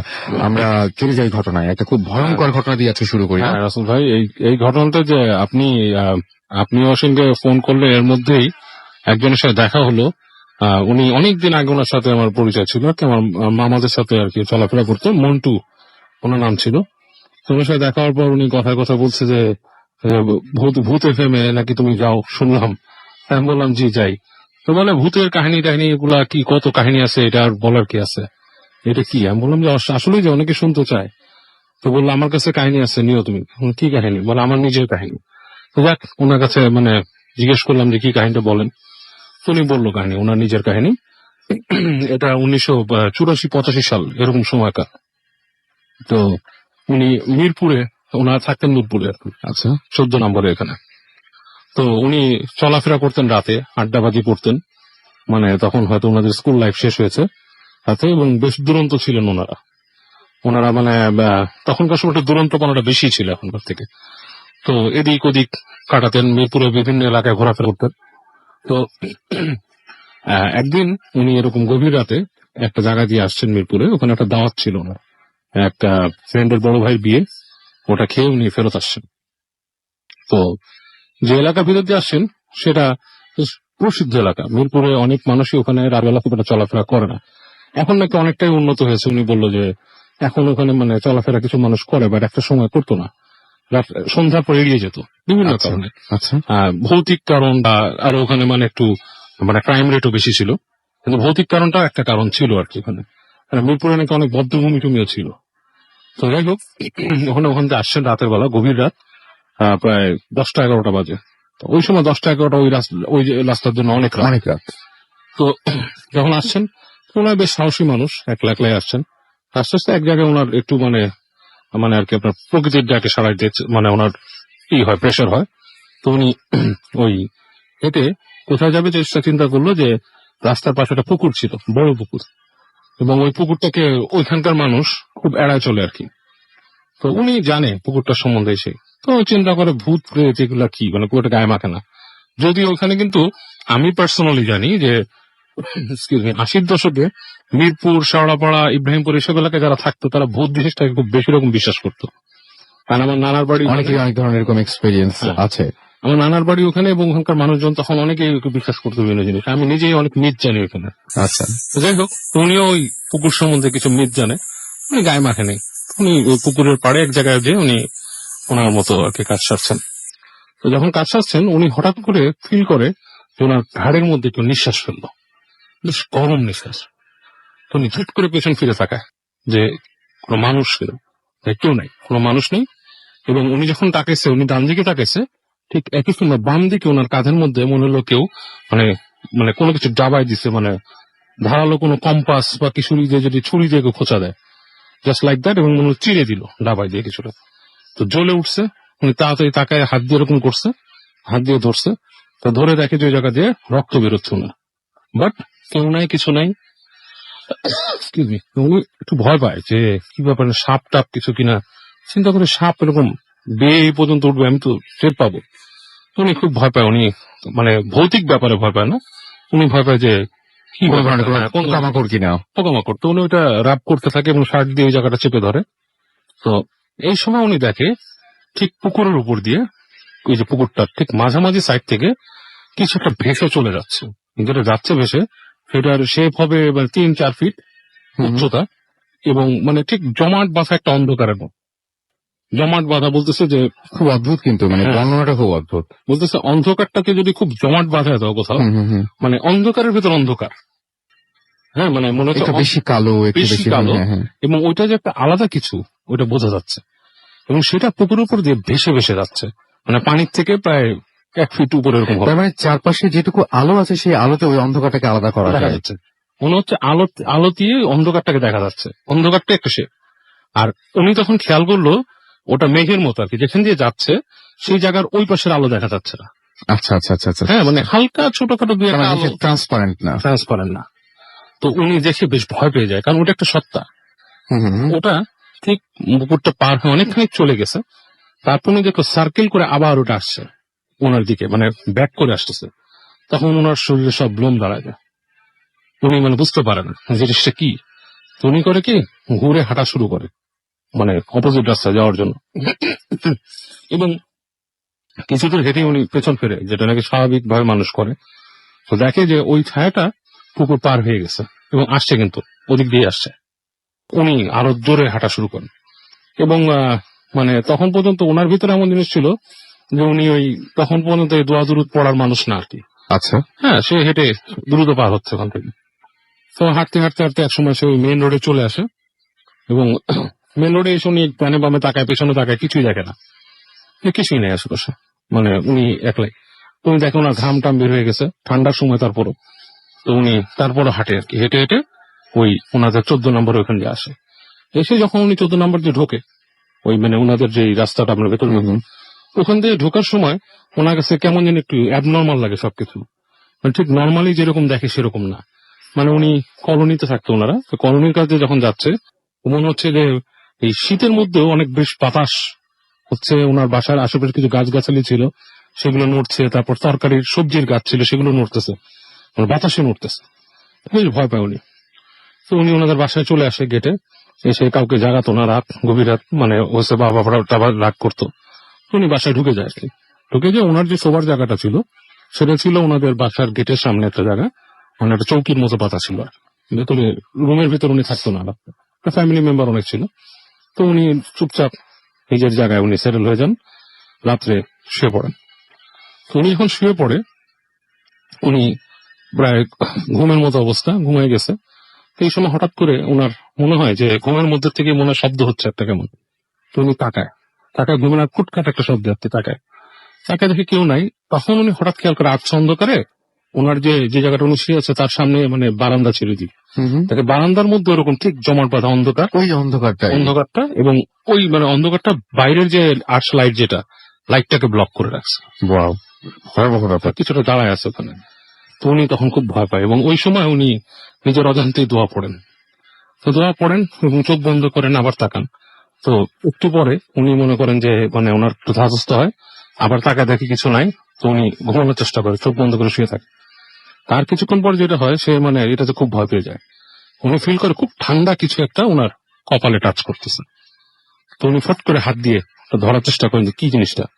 হাত দিয়ে ধরে দেখে একটা লোমশ হাত, বেশ মানে মনে হচ্ছে যে মানে অসম। কি জিনিসটা উনি যেটা বলছে ফেইদার আছে না, ওই যে গাড়ি টাড়ি পরিষ্কার করি আমরা, ওই টাইপের নরম লোমশ। আচ্ছা। তো উনি বেশ মানে হয়ে যায় যে এরকম একটা হাতের মতো, এবং উনি চোখ মেলে যখন তাকায় উনি দেখে এরকম একটা কালো অন্ধকারের মধ্যে বেশ দূর পর্যন্ত চলে গেছে, কিন্তু ওইটা কোত্থেকে আসে সেটা সে দেখে না। এবং এই পর্যায়ে সে মানে হাতটা একসময় সম্মোহিতের মধ্যে ছেড়ে দেয় এবং উনি মানে সেন্স হারায় ফেলে বা ওনার আর খেয়াল নাই। তো উনি ভোরবেলা ওনার ঘুম ভাঙে, তখন ওই যে সকালে যখন আপনার আজান হচ্ছে এই সময় ওনার ঘুম ভাঙে, এবং উঠে যে উনি পরদিন সকালে ওনার মাকে বলে, তখন ওনার জ্বর টর এসে যায় আর কি অবস্থায়। তো ওনার মাকে বলার পর ওনার মা শুনে বলে যে তুমি কোনো খারাপ জায়গায় দিয়ে আসছো, তোমার কোনো আসর হয়েছে। এবং এরপরের থেকে ওনাকে কন্টিনিউয়াসলি উনি উল্টাপাল্টা জিনিস দেখতে থাকে ওনাদের ওখানে, বিশেষ করে এই যে অন্ধকার জিনিসটা, তারপরে মনে করেন যে উদ্ভট জিনিস ওনার দেখা যায়, সিমটম দেখা দেয়। উনি নাকি ওই ভয় বেরোতো না। তো তখন ওনাকে ওনার এক খালা, এক মহিলা ছিল, সে নাকি খুব পরিষ্কার টাইপের, ওনার কাছে নিয়ে যায়। তো সে বলে যে ও রাতের বেলা আসছিল, ওখানে একটা খারাপ জিনিসের নজর পড়ছে। তো ওনাকে মানে ঝেড়ে টেড়ে দেয় এবং ওই তাবিজ দিয়ে দেয় আর কি। তারপর থেকে উনি এটা সমাধানটা হয়তো খুব সামান্যই ছিল, হ্যাঁ, বা সমাধানটা করা সম্ভব হয়েছে, কিন্তু উনি যে এক্সপেরিয়েন্স এর মধ্যে দিয়ে গেছেন সেটা খুবই ভয়ঙ্কর। মানে ভয়াবহ। মানে খুবই আপনি ভয়ঙ্কর। যে কথা বলেন এটা মোটামুটি এখনো পর্যন্ত এরকম মনে হয় শুনে নাই যে মানে একটা নির্দিষ্ট শেপ সেটা Shape, হ্যাঁ, পুকুরে ভেসে যাচ্ছিল এবং সেটা ফলো করতে করতে বাসায় পর্যন্ত চলে চলে এসেছে। আসছে। এবং উনি যেমন ওনার কাহিনীর মধ্যে একটাই ছিল যে উনি যে অদ্ভুত জিনিস দেখতেন, এর মধ্যে একটা জিনিস দেখতো যে ওনার চুল, উনি মাঝে মাঝে বাসায় আসলে রাত্রেবেলা উনি দেখতো গভীর রাত্রে কেউ চুল ছেড়ে রাখছে বারান্দার থেকে, এবং সেটা লম্বা চুল মানে মানে ওই ওপর থেকে উপর ঝুলে আছে, ঝুলে আছে, মানে কে বা কে মানে কিছু মানে কিছু না, এটা সেটা ফুলের মতো ঝুলে আছে উপর থেকে। অদ্ভুত ব্যাপার, কিন্তু খুবই অদ্ভুত ব্যাপার। তো so বুঝতেই পারছেন যে এরকম আরো দারুণ দারুণ সব ঘটনা থাকবে ভূত এফএমে আজকে, এবং আমরা ভূত এফএমে 2014 সালের শেষ এপিসোডটি করছি। সামনে নতুন বছর আমাদের, এবং এই মুহূর্তে আপনাদের সবাইকে জানিয়ে রাখছি যে ছোট্ট বিরতি নিতে হবে আমাদেরকে, এবং বিরতির পরে আবারও ফিরে আসবো। ইন দ্য মিন টাইম আপনারা আমাদের SMS করুন, মোবাইলের মেসেজ অপশনে গিয়ে টাইপ করুন ফুর্তি, FORTI ফুর্তি, স্পেস দিয়ে লিখুন আপনার নাম, স্পেস দিয়ে আপনার মেসেজ পাঠিয়ে দিন 9840 নাম্বারে। যারা আমাদের ইমেইল করতে চান তারা আমাদের ইমেল অ্যাড্রেসটি জেনে নিন। আমাদের ইমেল অ্যাড্রেস হচ্ছে bhoothfm@radiofurti.fm, which is BHOOTFM@radiofurti.fm। আপনার নাম, ঠিকানা এবং ফোন নাম্বার সহ আপনার জীবনে ঘটে যাওয়া সেরা ঘটনাগুলো পাঠিয়ে দিন আমাদের কাছে। ফেসবুকের অ্যাড্রেসটি হচ্ছে www.facebook.com/radio.furti, www.facebook.com/bhoothfm.russell। আমরা একটা অডিও ক্লিপ প্লে করবো। আচ্ছা, আমাদের ফেসবুক পেজ www.facebook.com/bhoothfm.russell, সেখানে আমরা কয়েকদিন আগে এই সপ্তাহের শুরুতেই একটা পোস্ট দিয়েছিলাম, এবং সেই পোস্টটা আচ্ছা সেই ঘটনাটা আমি একটু পরে যাব। তার আগে আমরা একটা অন্য ঘটনা শুনে আসবো, এবং তারপরে আমরা সময় পেলে আমরা ওইটাও আপনাদের শোনাবো, এবং শোনানোর ইচ্ছা আছে আমাদের। তো ছোট বিরতির পরে আবারও ফিরে আসছি। স্টে টিউনড রেডিও ফুর্তি, এন্ড ডোন্ট স্টপ দ্য ফুর্তি। Boot FM. The night comes alive.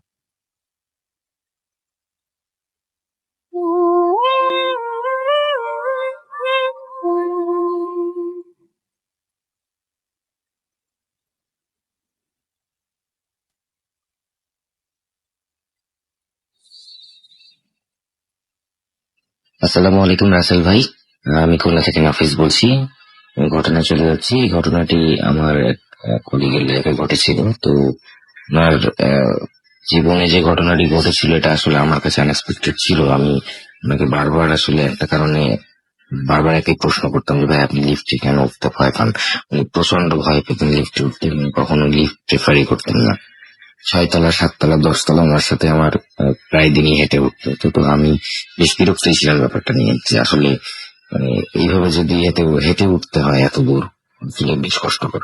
আমি লিফট প্রেফার করতাম, উনি করতেন না। তো এই কারণেই একদিন বেশ বেশ জোর করে আমি জিজ্ঞেস করি যে ভাই কি হয়েছে, আজকে বলতেই হবে আপনাকে, কি সমস্যা আপনার কি?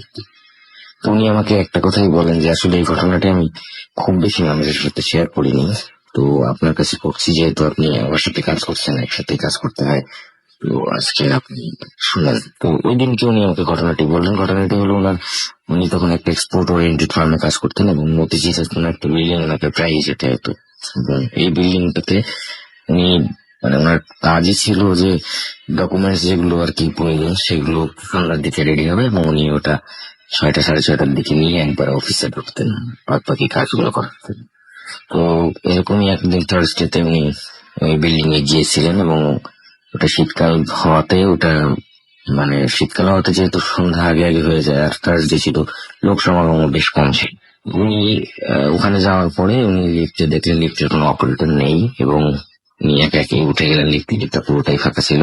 উনি 9 তলাতে যাবেন, তো উনি 8-এ কল দিয়েছিলেন। 8-এ কল দিয়ে উনি আর কি ওয়েট করতে থাকেন। দরজা বন্ধ হয়, তখন উনি দেখতে পান যে আসলে লিফটের ভেতরে কেউ নেই এবং উনি একাই উঠছেন। 5 বা 6 তলায় এরকম সময় যখন লিফটটা এসে পৌঁছালো, ঠিক সেই সময় একটা ধাক্কা খায় লিফটটা। ধাক্কা খেয়ে বন্ধ হয়ে যায়, লাইট অফ হয়ে যায়, লিফট থেমে যায় টোটালি। তখন উনি বুঝতে পারেন যে আসলে ইলেকট্রিসিটি চলে গেছে এবং এরকম সিচুয়েশন আগে কখনো পড়েননি। তো উনি বেশ নার্ভাস হয়ে পড়েন যে আসলে নতুন বিল্ডিং, কেউ আছে কিনা, কেউ আসলে মানে রেসপন্ড করবে কিনা, জেনারেটর কতক্ষণ চলবে, এইসব নানাবিধ চিন্তা করতে থাকেন। 30 সেকেন্ডের মতো অতিবাহিত হওয়ার পরে উনি চিন্তা করেন যে মোবাইলের টর্চ লাইটটা জ্বালাই, অন্ধকারে থাকার যাতে একটু আলো হলে ভালো হয়। উনি ওনার মোবাইলের টর্চ লাইটটা জ্বালানোর পরে উনি জাস্ট দরজার দিকে ধরেন। ধরলে দরজাটা আসলে এই লিফটের যে দরজাটা ছিল একেবারেই নতুন লিফট হওয়াতে রিফ্লেক্ট করছিল, উনি নিজেকেই দেখতে পাচ্ছিলেন নিজের অবয়বটা। এবং হঠাৎ করে ওনার পেছনে চলে যায়। পেছনে গেলে উনি দেখতে পারেন যে ওনার ডান সাইডে কর্নারে কেউ একজন দাঁড়িয়ে আছে। এটা দেখার পরে আসলে উনি বেশ হোঁচট খান এবং প্রথমবার উনি ভেবে নেন যে আসলে এটা আসলে একটা ভুল দেখছেন উনি এবং কোন একটা হ্যালোসিনেট করছেন। তো উনি জাস্ট ওনার চোখটা সরিয়ে ফেলে অন্যদিক এদিক ওদিক তাকিয়ে আবার কনফার্ম করার জন্য তাকান ওই জায়গাটা এবং উনি দেখতে পান লিফটের দরজাতে যে ক্লিয়ারলি পেছনে একটা মনে হচ্ছে বেশ লম্বা একটা সাদা অবয়ব দাঁড়ানো আছে এবং হেলান দেওয়ার মতো করে জাস্ট লিফটের গায়ের সাথে মিশে আছে আর কি। তো এটা দেখার পর উনি বেশ ধাক্কা খান। এবার উনি আসলে কোনোভাবেই প্রস্তুত ছিলেন না, যেহেতু লিফটটা পুরোটাই ফাঁকা ছিল এবং এটা দেখে উনি মানে ওনার কোনো রিয়েকশন করার মতো মানে প্রতিক্রিয়া দেখানোর মতো কিছু তখন উনি আর খুঁজে পাচ্ছিলেন না। উনি দৌড় পড়া শুরু করেন। তো আল্লাহর নাম নিতে থাকেন যে কখন তাড়াতাড়ি যেন ইলেকট্রিসিটি আসে। 2 থেকে 2.5 মিনিট বা 2.5 মিনিট এরকম সময় আর কি লিফটটা জাস্ট লিফটের লাইট জ্বলে ওঠে এবং সবকিছু অন হয়। লিফট একটা ধাক্কা খেয়ে একটা ফ্লোরে দাঁড়িয়ে যায়। তো উনি ন্যাচারালি ভেবেছিলেন যে যেহেতু 5-6 ফ্লোরে 5 থেকে 6 যাচ্ছিলেন, তো ওইখানে হয়তো থেমে যায়। উনি জাস্ট স্ক্রিনের দিকে তাকিয়ে কল দিবেন আর কি। আবার কিন্তু কলটা তো আবার রিস্টার্টের মতো হয়েছে, আবার নতুন করে কল দিতে হবে। কিন্তু উনি দেখতে পেলেন যে উনি কল দেওয়ার আগে দরজাটা খুলে গেল এবং যে অবয়বটি ওনার পেছনে ছিল ওটা ওনার জাস্ট উনি দেখতে পেলেন যে অবয়বটি দরজা খোলার সাথে সাথে ওনার সামনে দিয়ে হেঁটে উনি আমাকে বললো যে আসলে লিফটের আলোতে যতটুকু দেখা গেছে ততটুকু আমি যেটা বুঝেছি ওটা আর কি জাস্ট খুব স্মুথ ভাবে চলে যাচ্ছে। আমি আসলে তখন জিজ্ঞেস করলাম যে ভাই ওই যে ফ্লোরটা থেমেছিল ওটা কত তলা ছিল? উনি আমাকে একটা কথাই বললেন যে ভাই এইটা আরো একটা উইয়ার্ড জিনিস, সেটা ছিল 17th, অর্থাৎ 18 তলা ছিল। আমি বললাম ভাই কিভাবে এটা সম্ভব হলো, আসলে আপনি তো 5-6 তলাতে ছিলেন। বলে যে আমার প্রশ্ন এখানে, আমি 5-6 তলাতে ছিলাম। এরপরে আসলে ওনার সাথে কোনো খারাপ কিছু হয়নি। উনি তাড়াতাড়ি দরজা বন্ধ করার কল দেন এবং লিফট কল নিয়ে দরজা বন্ধ হয়ে যায়। তারপরে উনি আবার 8-এ কল দিয়ে উনি চলে আসেন। আসার পরে 8-এ নামার পরে উনি আসলে তখন মানে নিজেকে মানে বিশ্বাস করাতে পারছিলেন যে উপর থেকে নিচে আসলেন, আসলে যাচ্ছিলেন 9-এ চলে গেলেন 18-তে, আবার আসলেন 18 থেকে ব্যাক করে আবার 9 তলাতে আসলেন। তো এগুলো আসলে উনি মেলাতে পারছিলেন না কিছুই। ওই অফিসে ঢুকে উনি কিছু সময় নেন, বসে পানি খেয়ে বেশ নার্ভাসনেসটা কাটানোর চেষ্টা করেন, করে উনি কাজ করে বের হয়ে আসেন। বের হয়ে এসে ওদিনকে উনি সিঁড়ি দিয়ে নামেন। এর পরে থেকে আমাকে যে বলেছেন যে উনি যে ওই বিল্ডিং এ যতবারই উনি গিয়েছেন ততবারই উনি এরপরে হেঁটে উঠেছেন, কোনোদিন কোনোভাবে লিফট ব্যবহার করার চেষ্টাও করেননি। আমি জিজ্ঞেস করেছিলাম যে হ্যাঁ, এটা আসলে কোনো এক্সপ্লেনেশন চেয়েছিলেন কিনা, কারো কাছে জিজ্ঞেস করেছিলেন কিনা। তো উনি আমাকে বললেন যে ভাই আসলে ওখানে যেতাম আমি আমার ফার্মের কাজে, তো আমি কারো কাছে এটা আসলে বলিনি, জিজ্ঞেসও করিনি। আমি যত দ্রুত সম্ভব ওই কাজটা মানে ওখানকার ওই চাকরিটা চেঞ্জ করে এখানে চলে আসি, যেহেতু আমার আসলে এমন একটা ভীতি কাজ করছিল যে পরবর্তীতে ওই বিল্ডিং এ যেতে আমার ভয় লাগতো। আমার মনে হতো যে আমি যখন সিঁড়ি দিয়ে উঠছি আমার পেছনে কেউ আছে। তো এরপরের থেকে আর কি উনি ওই চাকরিটা 3 মাসের মধ্যে চেঞ্জ করে এই ফার্মে চলে আসেন। তারপরে আমার সাথে তার এখানে দেখা হয় এবং স্টিল নাও ওনার সেই লিফট ভীতিটা এখনো কাজ করে, লিফটে পারতপক্ষে ওঠেন না। এরপর থেকে আসলে আমার কখনোই খারাপ লাগেনি, যেহেতু ওনার একটা ভীতি ছিল, চেষ্টা করতাম ওনাকে লিফটে না ওঠানোর লাগে। তো এই ছিল রাসেল ভাই ঘটনা। এক্সপ্লেনেশন আমার কাছে জানা নেই, আমার যে কলিগটি আমাকে বলেছেন ওনার কাছেও, ওনার নাম আমি একটু বলে দিই, সুমন ভাই, ওনার কাছেও এটার কোনো এক্সপ্লেনেশন নেই। তো ধন্যবাদ আপনাকে সবাইকে, ভালো থাকবেন, আসসালামু আলাইকুম। Booth FM. The night comes alive with Robbie.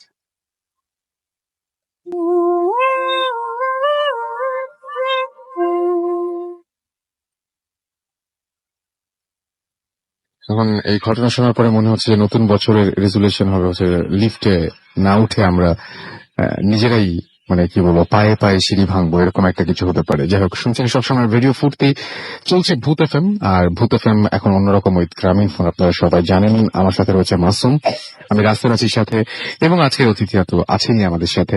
আমরা তাদের কাছ থেকে একটার পর একটা ঘটনা শুনবো ইনশাল্লাহ। একটা এই মুহূর্তে কিছু SMS পড়ে ফেলতে চাই। আমাদেরকে আনিকা লিখেছেন এবং তিনি পতেঙ্গা চট্টগ্রাম থেকে SMS করেছেন আমাদেরকে। এছাড়াও SMS করেছেন দেখতে পাচ্ছি হিমেল চৌধুরী গাজীপুর থেকে আমাদেরকে দেখতে পাচ্ছি। এছাড়াও মাহি SMS করেছেন আসিফ মিরপুর 1 থেকে। এছাড়াও তামিম কিশোরগঞ্জ থেকে আমাদের SMS করেছেন। ফরহাদ আমাদের SMS করেছেন পান্থপথ থেকে। তপু আমাদেরকে SMS করেছেন।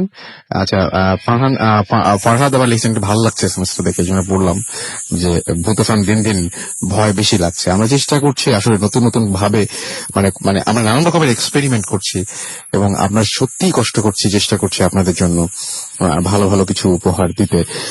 আমাদের সামনে আরো অনেক প্ল্যান রয়েছে, একে একে আপনারা জানবেন। এবং মোটামুটি যা যা বলেছিলাম তাতে আমরা এক এক করছি। আমরা এখন ঢাকার বাইরে শো করছি, আমরা বই মেলায় বই নিয়ে আসছি, আর এরকম অনেক কিছু থাকবে আপনাদের জন্য আশা করছি।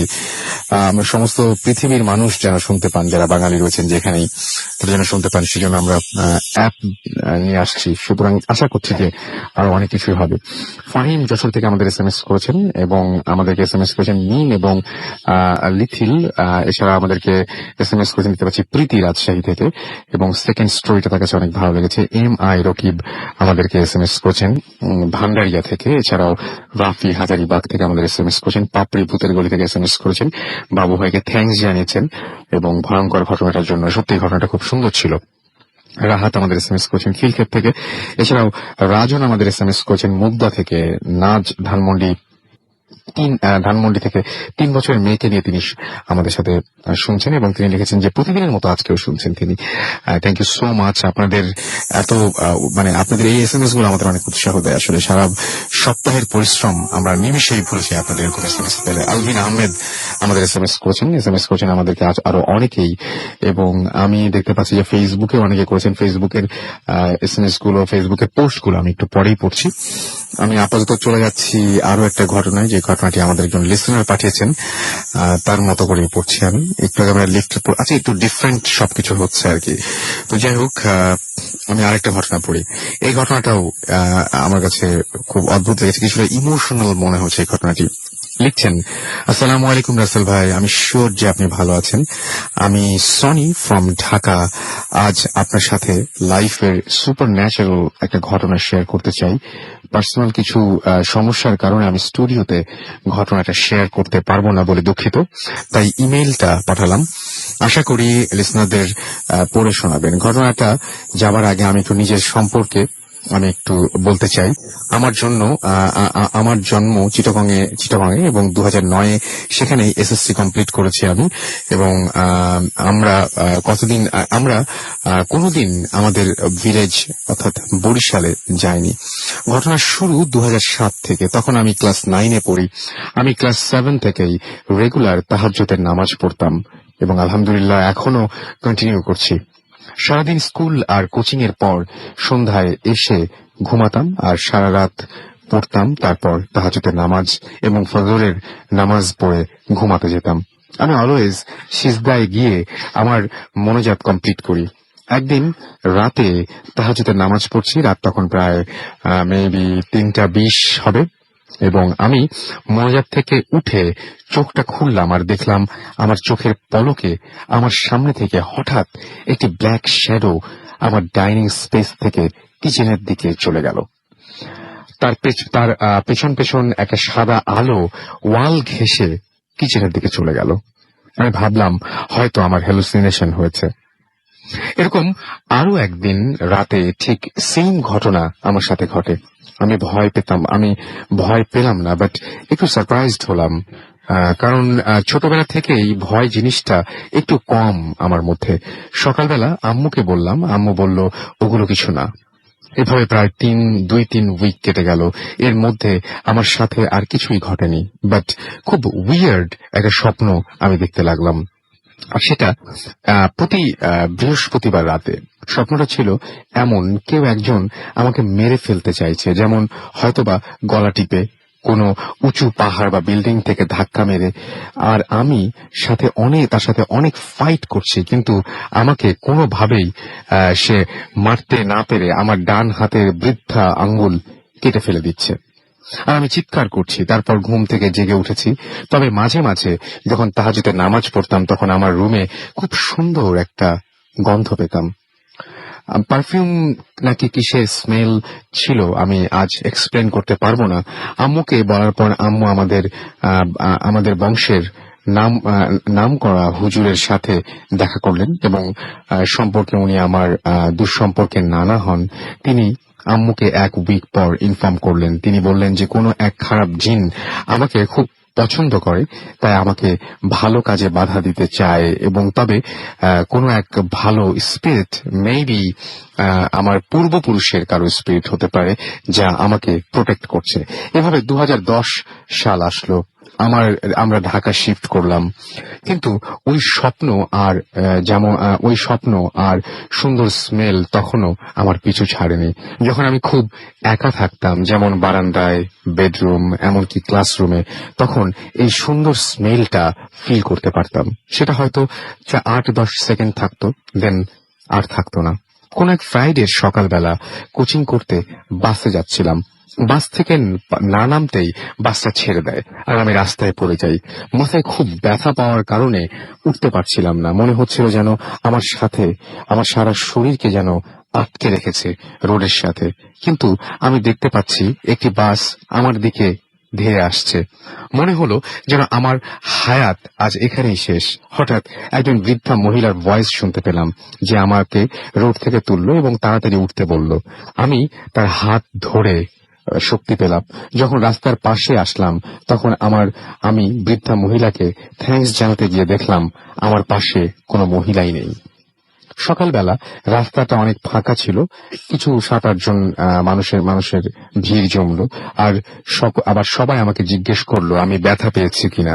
আমি আশ্চর্য হয়ে জিজ্ঞেস করলাম এখানে একজন বৃদ্ধা মহিলা ছিল, উনি কোথায়? 2-3 জন আমাকে অবাক করে দিয়ে বলল, বৃদ্ধা সেদিন বৃদ্ধা মহিলা কোথায় দেখলেন? আমরা দেখলাম আপনি নিজেই উঠে এলেন রাস্তা থেকে। আমি সেদিন আর কোচিং গেলাম না। 2 জন লোক আমাকে একটা ফার্মেসিতে নিয়ে গিয়ে ব্যান্ডেজ করে দিল এবং পাঠিয়ে দিল আমাকে। এরপর 1 মাস কোনো এক থার্সডে নাইটে স্বপ্নে আমি দেখলাম আমি একটি কুড়ে ঘরে বসে আছি। আমার সামনে এক বৃদ্ধা মহিলা, সে আমাকে বলছে যে আজকেই তোকে নিয়ে যাব। আমি বললাম আজ সামনে আমার এক্সাম, আমি আম্মুকে বলিনি এখনো, আম্মুকে বলে তারপর যাব। উনি আমাকে বলেন আচ্ছা ঠিক আছে, এবং তিনি আবারও আসবেন এটা তিনি জানিয়ে গেলেন আমাকে, এবং তার আমাকে অনেক পছন্দ হয়েছে। আমি বললাম আমি আপনাকে কথা দিচ্ছি যখনই আপনি আসবেন যাব। তারপর উনি আমার হাতে হাত রেখে বললেন যে তিনি আমার যে সমস্যা সেই সমস্যা দূর করে দিয়েছেন, এরকম কিছু একটা বললেন তিনি। যাই হোক, ঘুম থেকে উঠে আমি আম্মুকে সব বললাম। আম্মু আমার নানার কাছে আবারও ফোন দিয়ে সব বললেন, এবং নানা একটা কথা বললেন যে তাহলে আমার ধারণা ঠিকই ছিল যে তোমাকে প্রোটেক্ট করছে আর অ্যাক্সিডেন্ট থেকে বাঁচিয়েছিল তিনি তোমার আত্মীয়কেও, হয়তো তোমার দাদি। আর আমার ধারণা মতে ওই জিন এখন আর আসবে না। তারপর আমি সব খোঁজ খবর নিলাম, আমার দাদির একটা ছবি আমি চাইলাম আমার মেজো চাচার কাছে, কিন্তু আমার স্বপ্নে দাদির সাথে এই দাদির কোনো মিল নেই। আমি আমার ফুপুর কাছে আমার স্বপ্নে দেখা সেই দাদির ফেসের বর্ণনা দিলাম। আমার ফুপু বললেন আমি যে দাদিকে স্বপ্নে দেখেছি তিনি আমার দাদি নন, আমার দাদির শাশুড়ি। উনি নিয়মিত তাহাজ্জুদের নামাজ পড়তেন আর সব মহিলাকে সাজেস্ট করতেন তাহাজ্জুদের নামাজ পড়ার জন্য। আনফরচুনেটলি ওনার মেয়ে আর ছেলের বউদের মধ্যে কেউ এরকম মানে এত পরহেজগার না। হয়তো তিনি আমাকে পছন্দ করেছিলেন, এই জন্য হয়তো তিনি আমার কাছে আসতেন। এরকম একটা ঘটনাই লিখেছেন আমাদেরকে আমাদের একজন লিসেনার। আমি তার ঘটনাটা আপনাদের পড়ে শোনালাম এবং আশা করছি আপনাদের ভালো লেগেছে। আমরা চলে যাব আমাদের পরবর্তী ঘটনায়, এবং আমাদের সাথে আবারও আমরা একটু বাবু ভাইয়ের কাছে যাব এবং তার একটা ঘটনা শুনে আসবো। বাবু ভাই, সেকেন্ড যে ঘটনাটা শোনাবেন সেটা কোথাকার ঘটনা? এবং এটা রাসেল ভাই, এটা হচ্ছে আপনার ফ্লোরিডার ঘটনা। ওকে, আচ্ছা, এখানে আমি তখন একটা স্টোরে জব করতাম আর কি, ম্যানেজার ছিলাম। ওটা আপনার ছিল হচ্ছে আপনার একটা জায়গায় 10th অ্যাভিনিউতে, মানে ওটার সামনে একটা গ্রেভিয়ার্ড ছিল। গ্রেভিয়ার্ডটা ছিল ঠিক আমাদের স্টোরের অপোজিটে। তো স্টোর ক্লোজ হতো রাত 12টার দিকে। তো ওই সময় এটা বন্ধ করে আর কি বাসায় যেতে হতো, যে এমপ্লয়ি থাকতো রাতে। আচ্ছা, তো একটা স্প্যানিশ মেয়ে কাজ নিয়েছিল ওখানে। তো ও রাতে ক্লোজ করে যেত। প্রথম দিকে সে খুব সাহস করেই বলছে আমাকে যে boss, I like to close at night, I like to work at the closing shift. আমি বললাম নো প্রবলেম, তার কাজ দরকার, সে আওয়ার চাচ্ছে, ওকে নো প্রবলেম, করো তুমি। তো রাতের বেলা বন্ধ করে যেত। একদিন, 2 দিন, তৃতীয় দিনের দিন আমাকে বলছে যে আমি এই রাত্রে শিফটে কাজ করবো না। আমি বললাম কারণ কি, তোমার কি কোনো সমস্যা হচ্ছে? তোমার সাথে তো আরেকজন কাজ করে।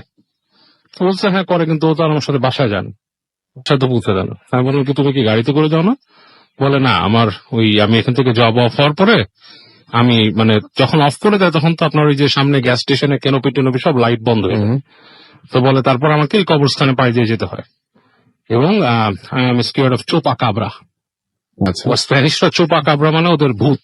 আচ্ছা, হ্যাঁ, তা আমি ওকে বললাম যে দেখো এটা কোনো ব্যাপার না, কবরস্থানের পাশে ভয়ের কিছুই নেই, ডোন্ট গেট স্কেয়ার্ড। এই সেই অনেক বোঝানোর চেষ্টা করলাম, তো সে ভয় পাচ্ছেই। তা আমি তখন ওই যে কাজ করে আমি বললাম তুমি কাজ করো, আমি একজনকে বলছি। তো ওর সাথে যে শিফটে কাজ করতো ওকে বললাম যে তুমি ওকে একটু আগে দিও রাত্রে, ওকে ওই কবরস্থান এগুলো পার করে দিয়েছো, তোমার গাড়িতে করে নামাই দিয়েছো। তো ও রাজি হলো। তো কয়েকদিন করার পরে তারপরে আর আপনার সে দিতে চাচ্ছে না, মানে তারও অনেক কাজ আছে এসে। তা আমি খুব প্রবলেমে পড়ে গেলাম। তো আমাকে ওই আরেকদিন সকালে একটা বয়স্ক মহিলা কাজ করতো ফ্যান্সি নামে, তাকে আমি বলতেছিলাম যে একটু সমস্যা হচ্ছে, অমুক কাজ করতে চায় না, রাতে এই সমস্যা। সে বলতেছে তো তুমি জানো না এখানে তো প্রবলেম আছে। আমি বলছি কি? বলো যে চোপা কাবরা বলতেছে, এটা ঠিক কথা। আমি বলছি বলো তো কি? বলে তোমার আগে, অনেক আগের ঘটনা, তখন হয়তো তুমি কতদিন আছো এখানে? আমি বললাম এই তো 8-10 বছর। বলে যে এইটার পাশে আজ থেকে 20 বছর আগে কোনো স্টোর ছিল না, তখন এখানে লোকালিটি ছিল। তো যেটা হতো এই জায়গাতে অনেকেই পার হতো আর কি রাস্তা দিয়ে। তো যখন পার হতো তখন দেখতো যে রাস্তার মধ্যে তোমার এই বাচ্চা টাচ্চার লাশ কেউ এরকম কাপড় দিয়ে পেঁচায় দাঁড়ায় আছে রাস্তার মধ্যে, এবং ওই মানুষের সামনে মানে কেউ রাইট চাইতো বা কিছু কাউকে দেখায় বাচ্চা খাওয়া শুরু করতো, এরকম সিনের। তা আমি ওর কথা শুনে অবাক, আমি বলছি তুমি কিছু দেখছো কখনো? তো সে ফার্স্টে বলে নো। আমি তাকে বললাম যে মিস প্যানজি, আমি এখানে রাত্রে একদিন যাবো, দেখি এখানে কিছু দেখা যায় কিনা। সে আমাকে বলতেছে নো নো, যেও না যেও না। আমি তাকে বললাম কেন, গেলে কি হয়েছে? বলে আসলে বলে আমি নিজেই দেখছি আমার লাইফে এরকম। আমি বলছি তুমি কি দেখছো? বলে যে এই কবরস্থানে এখানে কাছাকাছি আমরা থাকতাম, তো আমি তখন টিনেজ ছিলাম এবং আমার খুব আগ্রহ ছিল এইসব কথাবার্তা শোনার। তো আমি শুনছি, শোনার পর আমরা ফ্রেন্ডরা এখানে আসছি। এসে আমি বলছি, এসে কি দেখছো? বলে না, আমি ফার্স্টের দিন কিছু দেখি নাই, তবে আমি আর আমার বড় ভাই বিশেষ একটা জিনিস দেখছিলাম। বলে কি? বলে আমরা একদিন এখানে আসছিলাম, তো মানুষ বলতো যে নিউ মুনের সময় আসতে। নিউ মুন মানে অমাবস্যা আর কি, অমাবস্যার সময় যেতে। তো অমাবস্যার সময় আমি আর আমার ভাই এখানে আসছিলাম, তখন এখানে কিছু নাই, শুধু কবরস্থানটা, ফেন্সটাও ছিল না আশেপাশে। বলে আমরা আসলাম, এসে রাত্রেবেলা আস্তে আস্তে করে হেঁটে ঢুকলাম এবং আমাদের ছিল যে হ্যালোইন নিয়ে আমরা কোনো প্রজেক্ট করবো, এটা জানাবো। তো আমি ভিতরে গেছি, আমার ভাই আর আমি যথারীতি হেঁটে হেঁটে হেঁটে হেঁটে যে বিভিন্ন টুমস্টোন দেখতেছি এবং আমরা ফ্যান্টাসাইজ হচ্ছি। এগুলো আমরা আমাদের ছোটকাল থেকে এগুলো দিয়ে ফ্যান্টাসাইজ হয়, হরর উপন্যাস পড়ি। তো যেতে যেতে এখানে একটা ক্রিপ্ট আছে, মানে ক্রিপ্ট হচ্ছে আপনার, ওরা কিছু মাটির নিচে কবর দেয় আর কিছু হচ্ছে একটা ঘর তৈরি করে, যাদের সামর্থ্য বেশি ঘরের মধ্যে একটা এরকম উঁচু হাউসের মতো তৈরি করে, সেটার উপর আবার স্ল্যাব দেওয়া থাকে পাথরের, সেটার উপর খোদাই টোদাই করে লেখা থাকে, বা অনেকে আছে এনগ্রেভ করে, ওটার ভিতর লাশটা রেখে ওটা টেনে দেয় এবং ওই রুমটা ওইটাই ক্রিপ্ট। তো বলে ওখানে একটা ক্রিপ্ট ছিল অনেক পুরানো। ওই ক্রিপ্টের কাছে আমরা যখন যাই তখন এই গা ছমছম করা একটা অবস্থা লাগে আমাদের। আমি আর আমার ভাই চিন্তা করি যে এতগুলো কবর পার হলাম, টুমস্টোন পার হলাম, এখানে কেন মানে গা ছমছম করছে। তো আমরা কাছাকাছি যাই ক্রিপ্টের পাশ থেকে, বলে যে একটা কেমন বোটকা টাইপের গন্ধ ওখানে এবং পরিবেশটাই ডিফারেন্ট। তো আমরা যে ওখানে দাঁড়াই মানে খেয়াল করি কি ব্যাপারটা, পর বসে আছি। তো বলে প্রায় ঘন্টাখানেক পরে ওখান থেকে দেখি যে দূরে একটা মানে আসছে মহিলা, এবং সে আসছে যে মানে কালো গাউন যেরকম পরে থাকে, শোকের ড্রেস সেরকম আসছে, এবং তার হাতের মধ্যে এরকম একটা পুটলির মতো ধরা, এবং সে হেঁটে হেঁটে আসলো, এসে আমাদের থেকে প্রায় 50 গজ দূরের মতো দাঁড়ালো। দাঁড়ায় সে ওই ওকে খুলে, স্ল্যাবটা খুলে, স্ল্যাব না মানে ওই যে হাতের যে পুটলা ওটা খুলে বসে পড়লো, বসে সে খাচ্ছে। এবং আমরা এক সময় বুঝলাম যে ওটা কোনো মানে মানুষের বাচ্চা টাইপের কিছু, সে কামড়া কামড়া ওইটা ক্যানিবল বা টাইপের কিছু। রাইট, মানে সে ফার্স্টে বুঝতে পারে নাই এটা কি মানুষ, মানে কোন মস্তিষ্ক বিকৃতি কিছু বা ওরকম অশুভ কিছু। তো ওরা তো টিনেজ ছিল, বলে যে আমরা টিনেজ ছিলাম, আমরা ভয় পাইছি এটা দেখে ফার্স্টে যে ঘটনাটা কি, মানে সাহস করে। তো আমরা একটু নড়াচড়া করছি, নড়াচড়াতেই ওটা সজাগ হয়ে গেছে দূর থেকে, এবং সে বুঝছে যে এখানে কেউ আছে। এবং দেখলাম যে ও আমাদের দিকে তাকালো, মানে আমাদের দিকে মুখ ফিরলো, মানে দেখে মনে হলো যে আমাদেরকে দেখছে, এবং তারপরে একটু কাছে এসে সাত করে বাতাসে মিলাই গেল। ওটা তো ক্যানিবল না। না, এবং এটা দেখে নাকি ওর ভাই চরম ভয় পেলো, তার সিজার অ্যাটাকের মতো হলো। তো ও নাকি ভাইকে অনেক কষ্টে মানে হাত পা ঠান্ডা করে হাঁটতে হাঁটতে হাঁটতে মানে কোনো মতে টেনে টেনে গ্রেভিয়ার থেকে বের করলো। তো ওই যে যেই জায়গাটায় ও লাশ খেয়েছিল সেখানে নাকি ও যে আসলেই পড়া দেখছে, যে একটা পোটলা এবং মানে ছিন্ন ভিন্ন কিছু রক্ত রক্ত পড়া। তো আরো ভয় পেয়ে ওরা নাকি কবরস্থানের বাইরে চলে যায়, এবং যখন কবরস্থানের বাইরে চলে যায় তার মানে ওটা নিমিষে ভ্যানিশ হয়ে গেল, ওটা যেটা খাচ্ছিল সেটা অস্তিত্ব তখনও ছিল। Okay. এবং ওরা যখন বের হয়ে যায় তখন নাকি দেখে কবরস্থানের গেটের সামনে শিয়াল টাইপের কিছু একটা, কুকুর বা শিয়াল সামথিং, ও এত ভালো খেয়াল করতে পারেনি, ওখানে দাঁড়ায় ছিল। এখন মজার ব্যাপার হচ্ছে ওই এলাকায় কিন্তু শিয়াল বা নেকড়ে এই ধরনের কিছু থাকার প্রশ্নই আসে না। সেটাই, নিশ্চয়ই ফরেস্ট টাইপের কোন জায়গা। না। এবং কুকুর না, উডস আছে, ফ্লোরিডাতে অনেক উডস আছে, তো ওইসব উডসে কিন্তু আপনার হিংস্র কুকুর বা নেকড়ে নাই। হ্যাঁ, মানে নর্মালি উডস থাকতেই পারে, কিন্তু ওটা মানে উডসে যেটা আছে সেটা হচ্ছে আপনার এলিগেটর আছে। রাইট। হ্যাঁ, তারপর আরো যদি ভিতরের দিকে যান, ওখানে কয়েক জায়গায় আমি শুনছি যে ওয়াইল্ড বোর আছে, আচ্ছা, বন্য শুকর আছে, বাট এই যে নেকড়ে বা এই ধরনের কিছু নাই। আর ওইটা যে ছিল ওইটা হচ্ছে আপনার একটা সিটির ভিতরে, আজ থেকে হয়তো 20-30 বছর আগে হয়তো ওই জায়গাটা আর একটু আন্ডার ডেভেলপ ছিল। সেটাই, ঠিক আছে, মানে এখন যেখানে আমি লাস্ট যেটা রিকল করি, ওখানে আশেপাশে 3টা গ্যাস স্টেশন আশেপাশে। তো তারপরও রাতের বেলা বেশ কিন্তু নীরব হয়ে যায় জায়গাটা। রাইট, রাতের বেলা নীরব হয়ে যায়, ফেন্সড আছে, এখনো অনেকে ভয় পায়। হ্যাঁ, যদি ওখানকার কেউ থাকে সে দেখতে পারে 10th অ্যাভিনিউ অ্যান্ড আপনার ইসের কাছে, কার্ক রোডের কাছে ওই জায়গাটা, এবং Okay. বেশ ওই গ্রেভিয়ারটা অনেকেই রাতের বেলা ওই লোকালিটির যারা আছে তারা অনেকে এখনো চোপা কাবরার কথা বলে ওখানে। চোপা কাবরা, হ্যাঁ, অলরাইট, আপনারা একটু অবশ্যই মনে রাখবেন চোপা কাবরা। আমরা আরো একটা ঘটনা শুনলাম এবং এই ঘটনাটাও খুব চমৎকার ছিল, আশা করছি আপনাদের ভালো লেগেছে। আমি এসএমএস তো পড়বই, এসএমএস একটু ফিরে এসে পড়ি, তারা একটা ছোট্ট বিরতি নিচ্ছি এবং বিরতির পরে আবারও ফিরে আসবো। সেই পর্যন্ত আমাদের সাথে থাকবেন। স্টে টিউনড রেডিও ফুর্তি এন্ড ডোন্ট স্টপ দ্য ফুর্তি। Booth FM. The night comes alive with Dragon Force.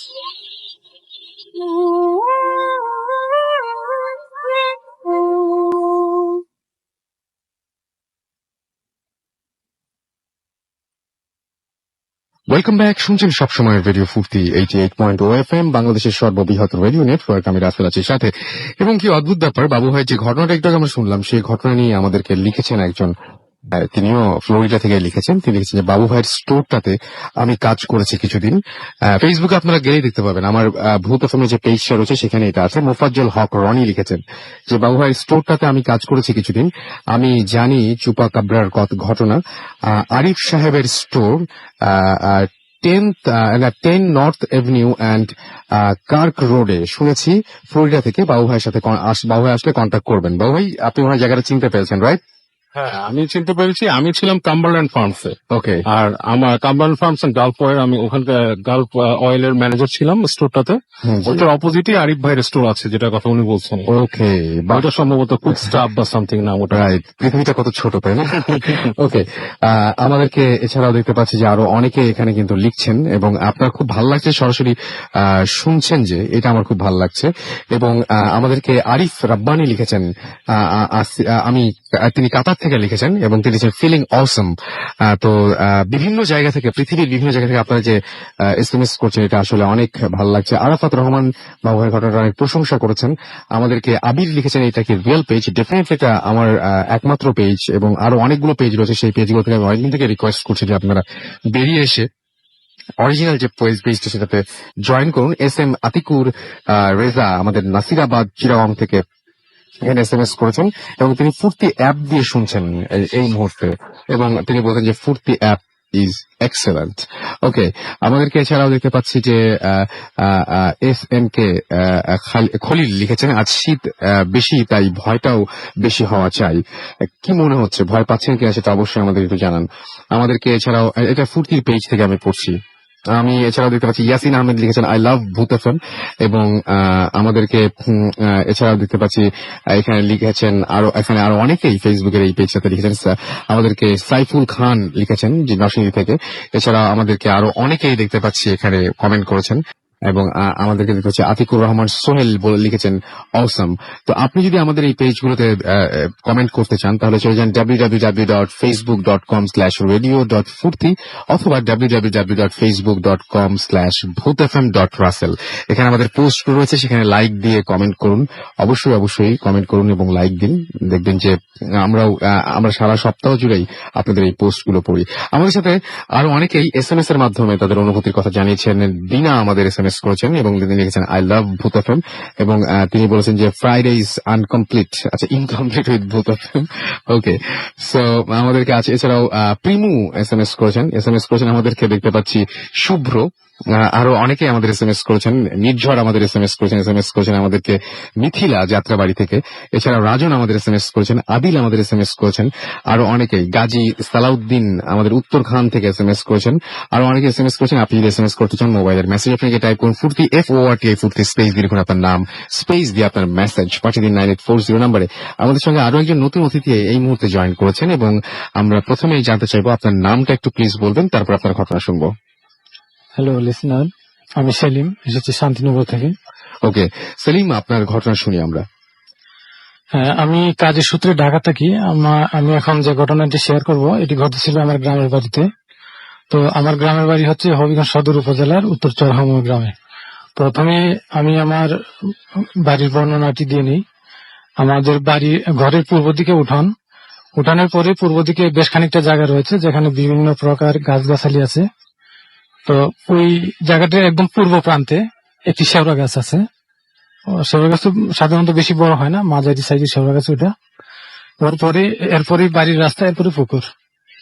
তো শেওড়া গাছটি যেহেতু কোনো কাজে লাগছে না, তো সিদ্ধান্ত নেওয়া হলো যে গাছটি কেটে ফেলা হবে। তো এই গাছটি কাটার জন্য ওই পাশের বাড়িরই 12-14 বছরের ছেলে, নাম আলাউল, ওকে বলা হলে ও প্রথম দিন গাছের সবকটি ডাল কেটে ফেললো। তো ওই দিন অন্য কাজ থাকায় সে ওই দিন চলে গেল। পরের দিন গাছটি কাটবে বলে সে চলে যায়। তো যথারীতি আলাউলের রাতে খাওয়া দাওয়া সেরে রাতে ঘুমিয়ে পড়ে। ওদের ঘরে কারেন্ট নেই। আলাউল এবং তার ছোট ভাই একই খাটে শোয়, একই রুমে, তার মা শোন মেঝেতে। তো হঠাৎ মধ্যরাতে খাটের মধ্যে ধস্তাধস্তি শব্দে ওর মায়ের ঘুম ভেঙে যায়। তোর মা জানতে চান কি হচ্ছে, কোনো জবাব নেই। কয়েকবার জিজ্ঞেস করার পরও কোনো জবাব নেই। তো উনি কি করলেন, উনি ভাবলেন হয়তো দুই ছেলে খাটের মধ্যে মারামারি করছে। তো উনি বালিশের নিচ থেকে ওই দেশলাইটা নিয়ে ওর পাশে কুপি বাতি আছে, ওটা জ্বালানোর চেষ্টা করলেন, কিন্তু উনি বাতিটা জ্বালাতে পারতেছেন না।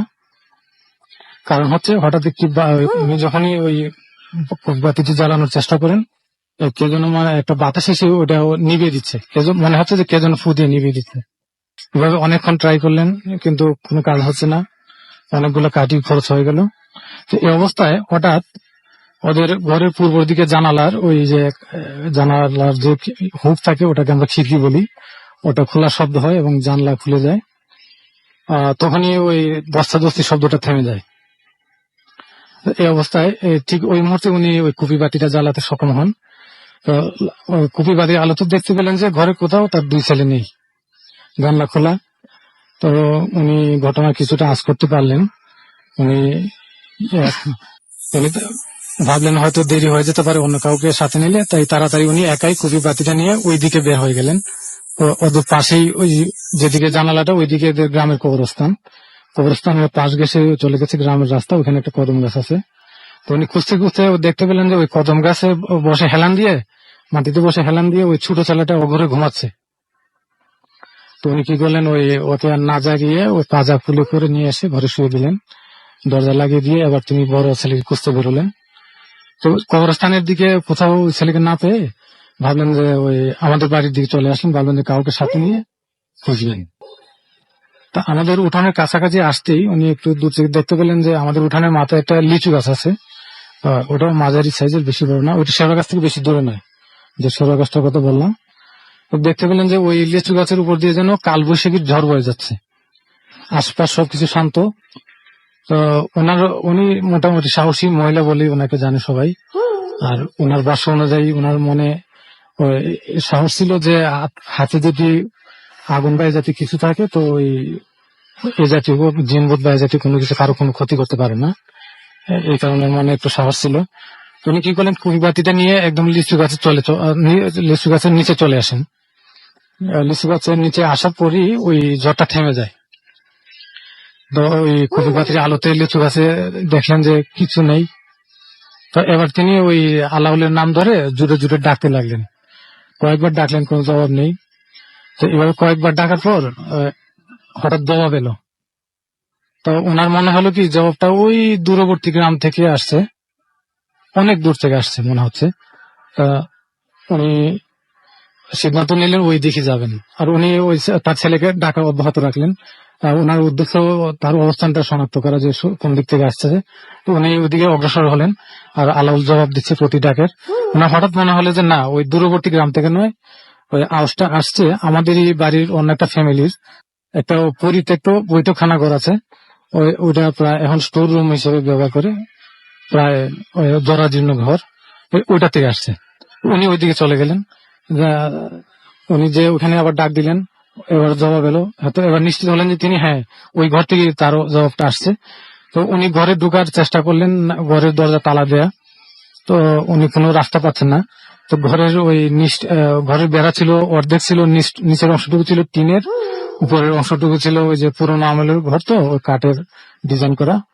তো উনি টিনের এক অংশ ওই জোড়ার দিকে খুলে ভিতরে হাত ঢুকালেন। এই অবস্থায় ভিতর থেকে একটা হাত এসে ওনার হাত স্পর্শ করে।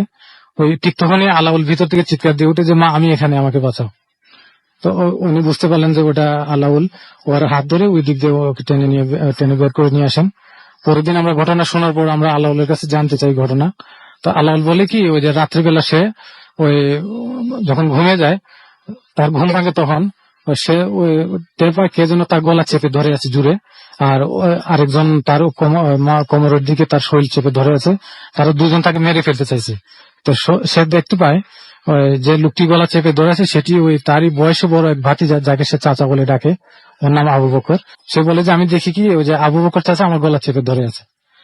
আর ওর সাথে আরেকটি কালো কুচকুচে লোক, সে আমার ওই কোমরের দিকে চেপে ধরে আছে। ওরা দুজন আমাকে মেরে ফেলতে চাইছে। আর মা যে আমাকে ডাকছেন, আমি সবকিছু শুনতেছি কিন্তু আমি কোনো জবাব দিতে পারতেছি না, আমার গলা দিয়ে কোনো সাউন্ড বের হচ্ছে না। তো ওই অবস্থা মা যখন আলো জ্বালানোর চেষ্টা করছিলেন, তখন ওরা আমাকে ওই জানলা খুলে শূন্যে বাসিয়ে নিয়ে আমাকে ওই লেচু গাছে উঠায়। ভয়াবহ ব্যাপার। হ্যাঁ, লেচু গাছে উঠায়। তো মা আবার ওইদিকে চলে আসলে ওরা আবার ওই দিকতে নিয়ে আমাকে ওই ঘরে, ভাঙা ঘরে নিয়ে ঢোকায়। তবে ওই ঘরে কোন রাস্তায় ঢোকায় সেটা আমি বলতে পারবো না, ওটাকে বলতে পারে না কোন রাস্তায় ওই ঘরে ওকে ঢোকায়, এইটুকুই।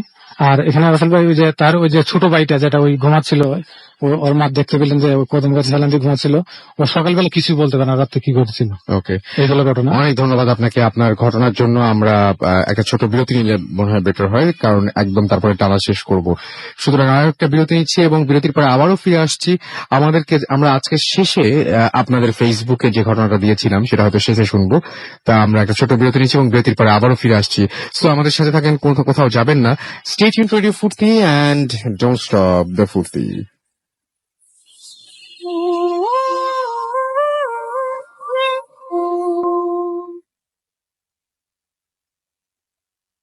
আরো একবার বছরের শেষ 2014 সালের শেষ ভূত এফএম আপনাদেরকে স্বাগত জানাচ্ছি। আমি রাসেল, আমার সাথে রয়েছে মাসুম এবং আজকের অতিথিরা।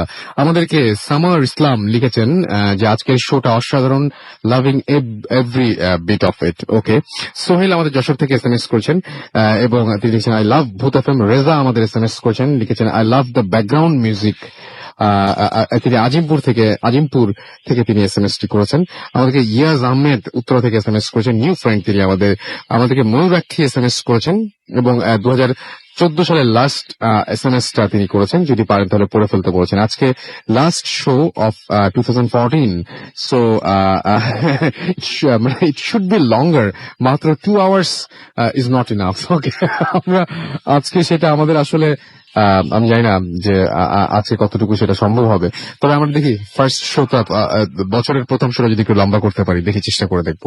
মোস্তাক আমাদের বেলি রোড থেকে এসএমএস করেছেন এবং তিনি তাদের ছোট বেবি মানিশা, এছাড়াও তার ওয়াইফ তাবাসসুম, তারা সবাই একসাথে ভূত এফএম শুনছেন। Thank you so much for being with us. আমাদেরকে মার্জান লিখেছেন যে অনেক ঠান্ডা একটা ওয়েদার, বাট স্টোরিগুলো অনেক হট। ওকে, আমাদেরকে নেত্রকোনা থেকে এসএমএস করেছেন নাফিজ এবং মিম খুলনা থেকে আমাদের এসএমএস করে, thanks for playing our audio clip. Okay, আপনারা অডিও ক্লিপটি পাঠিয়েছিলেন, রাইট? আমাদেরকে সুমন জ্যাকসন হাসনাবাদ কেরানীগঞ্জ থেকে এসএমএস করেছেন আমাদেরকে টিজে শরীফ নোবেল ঢাকা থেকে। এছাড়া আমাদেরকে জিহাদ এসএমএস করেছেন কেরানীগঞ্জ থেকে। সুমন আমাদেরকে এসএমএস করেছেন, মিথিলা খুলনা থেকে আমাদের এসএমএস করেছেন, তার কাছে বাবু ভাইয়ের গল্পগুলো ভালো লেগেছে।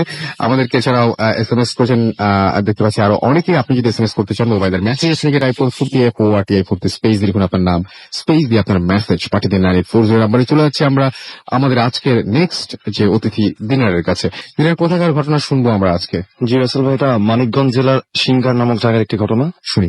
তো রাসেল ভাই, ঘটনাটি আমাকে শেয়ার করেছে বাপ্পি নামে একজন। তো উনি কামরাঙ্গীরচর একটি ফার্নিচার দোকানে কাজ করেন। তো ঘটনাটি আজ থেকে 25-26 বছর আগে একটি ঘটনা। তখন উনার বয়স 4.5 মাস কি 5 মাস হবে এবং ঘটনাটি তার সাথেই ঘটে।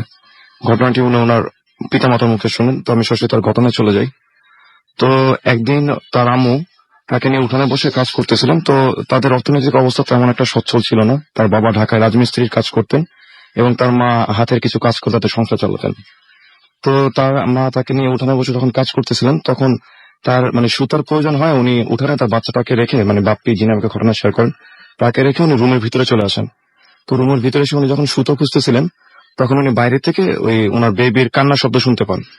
তো কান্নার শব্দ শুনতে উনি যখন রুম থেকে বের হন, তখন উনি চিৎকার দিয়ে উঠেন। উনি রুম থেকে বেরিয়ে দেখেন যে ওনার বাচ্চাটাকে উনি বারান্দায় যেখানটা রাখছিলেন ঠিক সেখান থেকে অনেকটা দূরে এবং সে মাটিতে পড়ে আছে।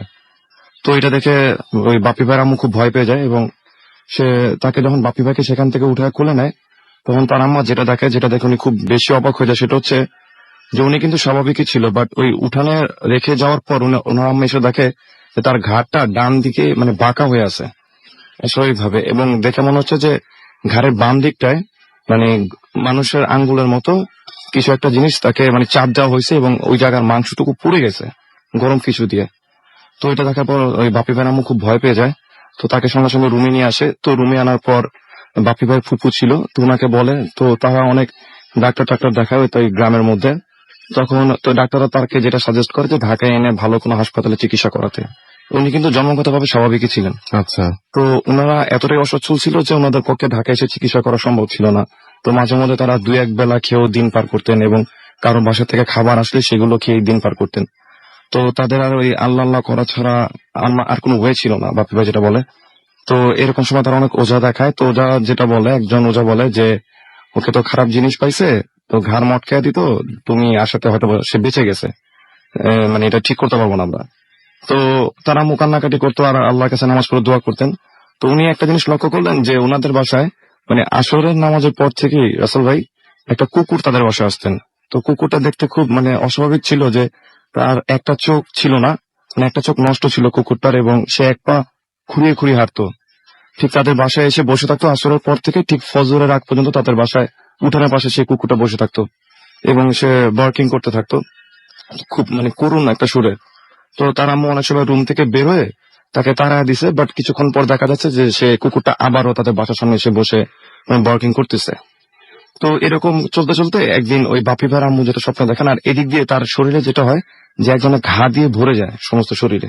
তো ওনারা প্রায় তার বেঁচে থাকার আশাই ছেড়ে দেয়।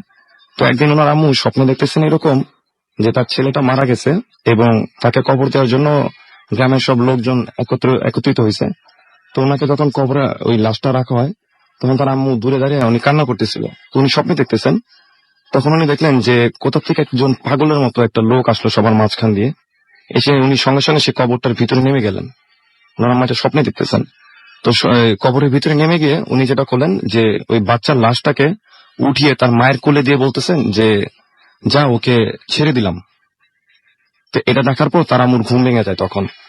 তখন ঠিক ফজরের আজান দিবে এরকম একটা সময়। তখন তার আম্মা ঘুম ভেঙে যাওয়ার পর উনি সেই কুকুরটার বার্কিং করার শব্দ উনি শুনতে পাচ্ছিলেন রুম থেকে। তো প্রথম ওনারা খুব ভয় পেতেন। তো যখন উনি স্বপ্নটা দেখলেন, তখন রাসেল ভাই উনি রুম থেকে বেরো দেখেন যে সেই কুকুরটা সেখানেই বসে আছে। তখন উনি মানে কি চিন্তা করলেন উনি নিজেও জানে না। ওনার রুমে কিছু খাবার ছিল ওনাদের সকালবেলার জন্য, যেহেতু আমি আগে বলছি ওনাদের অবস্থা তেমন একটা ভালো ছিল না। তখন উনি রুম থেকে সেই খাবারগুলো বের করে এনে সেই কুকুরকে দেয়, এবং দিয়ে তার আম্মু যেটা বলে যে আমার সামর্থ্য এতটুকুই ছিল, এর বেশি আমার কাছে আর মানে কিছু দেওয়ার মতো নেই আপনাকে। তো সবচেয়ে ইন্টারেস্টিং ব্যাপারটা হচ্ছে যে সেই কুকুর তার দেওয়া সবটুকু খাবার খায়। খাওয়ার পর যে সেদিন যে চলে যায়, তারপর থেকে কিন্তু আর কোনোদিন তার সেই কুকুরটাকে তাদের বাসা আশেপাশে দেখেন। এবং বাপি ভাই যিনি আমাকে ঘটনা শেয়ার করেন, উনি এখন প্রায় 25-26 বছর ওনার বয়স। উনি মানে সুস্থ, বাট ঘাড় উনি এখন পুরোটা ঘুরাতে পারেন না, কিন্তু হালকা পাতলা মুভ করতে পারেন ঘাড়টা। অনেক ধন্যবাদ দিনের। আজকে আসলে হাতে আর সময় নেই। আমরা কিছু ফেসবুকেও দেখতে পাচ্ছি অনেকে অনেক কিছু লিখছেন। আই লাভ ভূত এফএম লিখেছেন রোমিও জুনিয়র।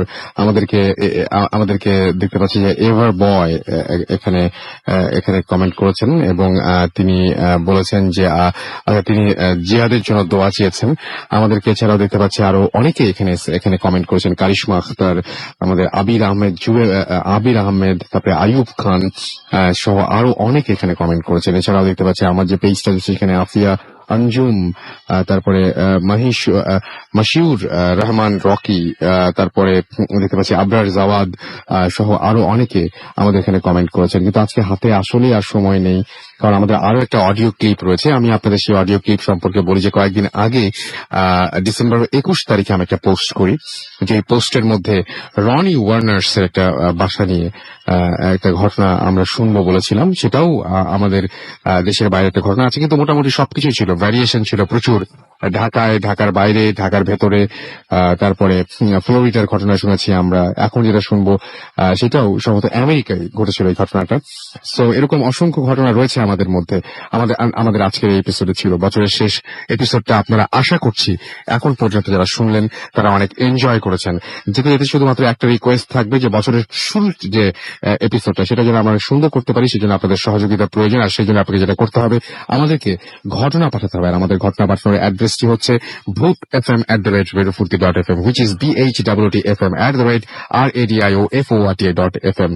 আপনার নাম, ঠিকানা এবং ফোন নাম্বার সহ আপনার জীবনে ঘটে যাওয়া সেরা ঘটনা পাঠিয়ে দিন আমাদের কাছে। শুরুতে অবশ্যই উল্লেখ করুন আপনি স্টুডিওতে এসে ঘটনা শেয়ার করতে চান নাকি আপনি চান যে আপনার ঘটনাটা আমরা পড়ে শোনাবো। আমরা চলে যাব অডিও ক্লিপ এবং বিদায় নেব। তার আগে আমার পক্ষ থেকে, মাসুমের পক্ষ থেকে, আমাদের সবার পক্ষ থেকে নতুন বছরের অনেক অনেক শুভকামনা আপনাদের জন্য। এবং পুরনো বছরে যা কিছু ঘটেছে, যা খারাপ কিছু ঘটেছে, ভালো কিছু ঘটেছে, সবকিছুই আমাদের লার্নিং, এবং সেগুলো না ভুলে গিয়ে সেগুলোকে সাথে নিয়ে, খারাপ লাগাগুলোকে সাথে নিয়েও আমরা যেতে চাই নতুন বছরে, এবং আমরা সেই বছরটাকে সফল করে তুলতে চাই। আমরা শুরু করেছিলাম 2010 সালে, 2015 চলে আসছে, এর মধ্যে তো অনেক কিছুই হয়েছে। এবং এখন ভূত এফএম বা এই আমাদের যে যা কিছু, সেটা একটা মানে বিরাট মানে চারিদিকে ছড়িয়ে ছিটিয়ে এমন একটা জায়গায় গেছি আমরা যে আপনাদের সহযোগিতা না পেলে এটা সম্ভব ছিল না। সো আপনাদেরকে অসংখ্য ধন্যবাদ। আপনাদের সবার জন্য নতুন বছরের অনেক অনেক শুভকামনা। কথা হবে আবার আগামী শুক্রবারে। সেই পর্যন্ত সবাই ভালো থাকবেন, সুস্থ থাকবেন, মোস্ট ইম্পর্টেন্টলি ফুর্তিতে থাকবেন। আজকের মতো এখানেই শেষ করছি।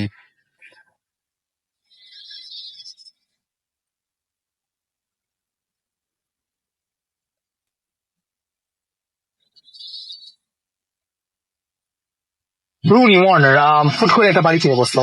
হঠাৎ করে ফোন দিল আমাকে যে একটা বাড়ি কিনেছে, তো তিনি কাজ বানাতে দেখতে, অনেকে তো অত দেখা হয় না, একটু মুখ ডাউট। ঘটনাটা ঘটে হাসবেন একটু বলা ভালো, আমি টিকটক থেকে বলছি। সবাইকে শুভেচ্ছা, হাই রাখো ভাই, হাই উইশ। ঘটনাটা আসলে ঘটে বাড়িটা কিছুতেই ইমেলে আমি বাড়িটার ছবি শেয়ার করলাম। কিছু ভিডিও রনি আপলোড করতে থাকে, মুভ করা আছে কিছু উইকের মধ্যেই। ভিডিওগুলো আমি পারলে আমি শেয়ার করবো প্রোফাইল ফেসবুক। তা আমাকে প্রথমে যেদিন কল করার পরে বলে, তুমি কি জানো যে এরকম আমার বাসার গ্যারাজ ডোরটা অটোমেটিক খুলে যাচ্ছে। Why don't you call the technical guide, you know, like the company install করতে, call them up, they might be able to fix it. তো ওগুলো যে they came and check, কিন্তু তারপরে কোনো ফ্ল নাই আসলে।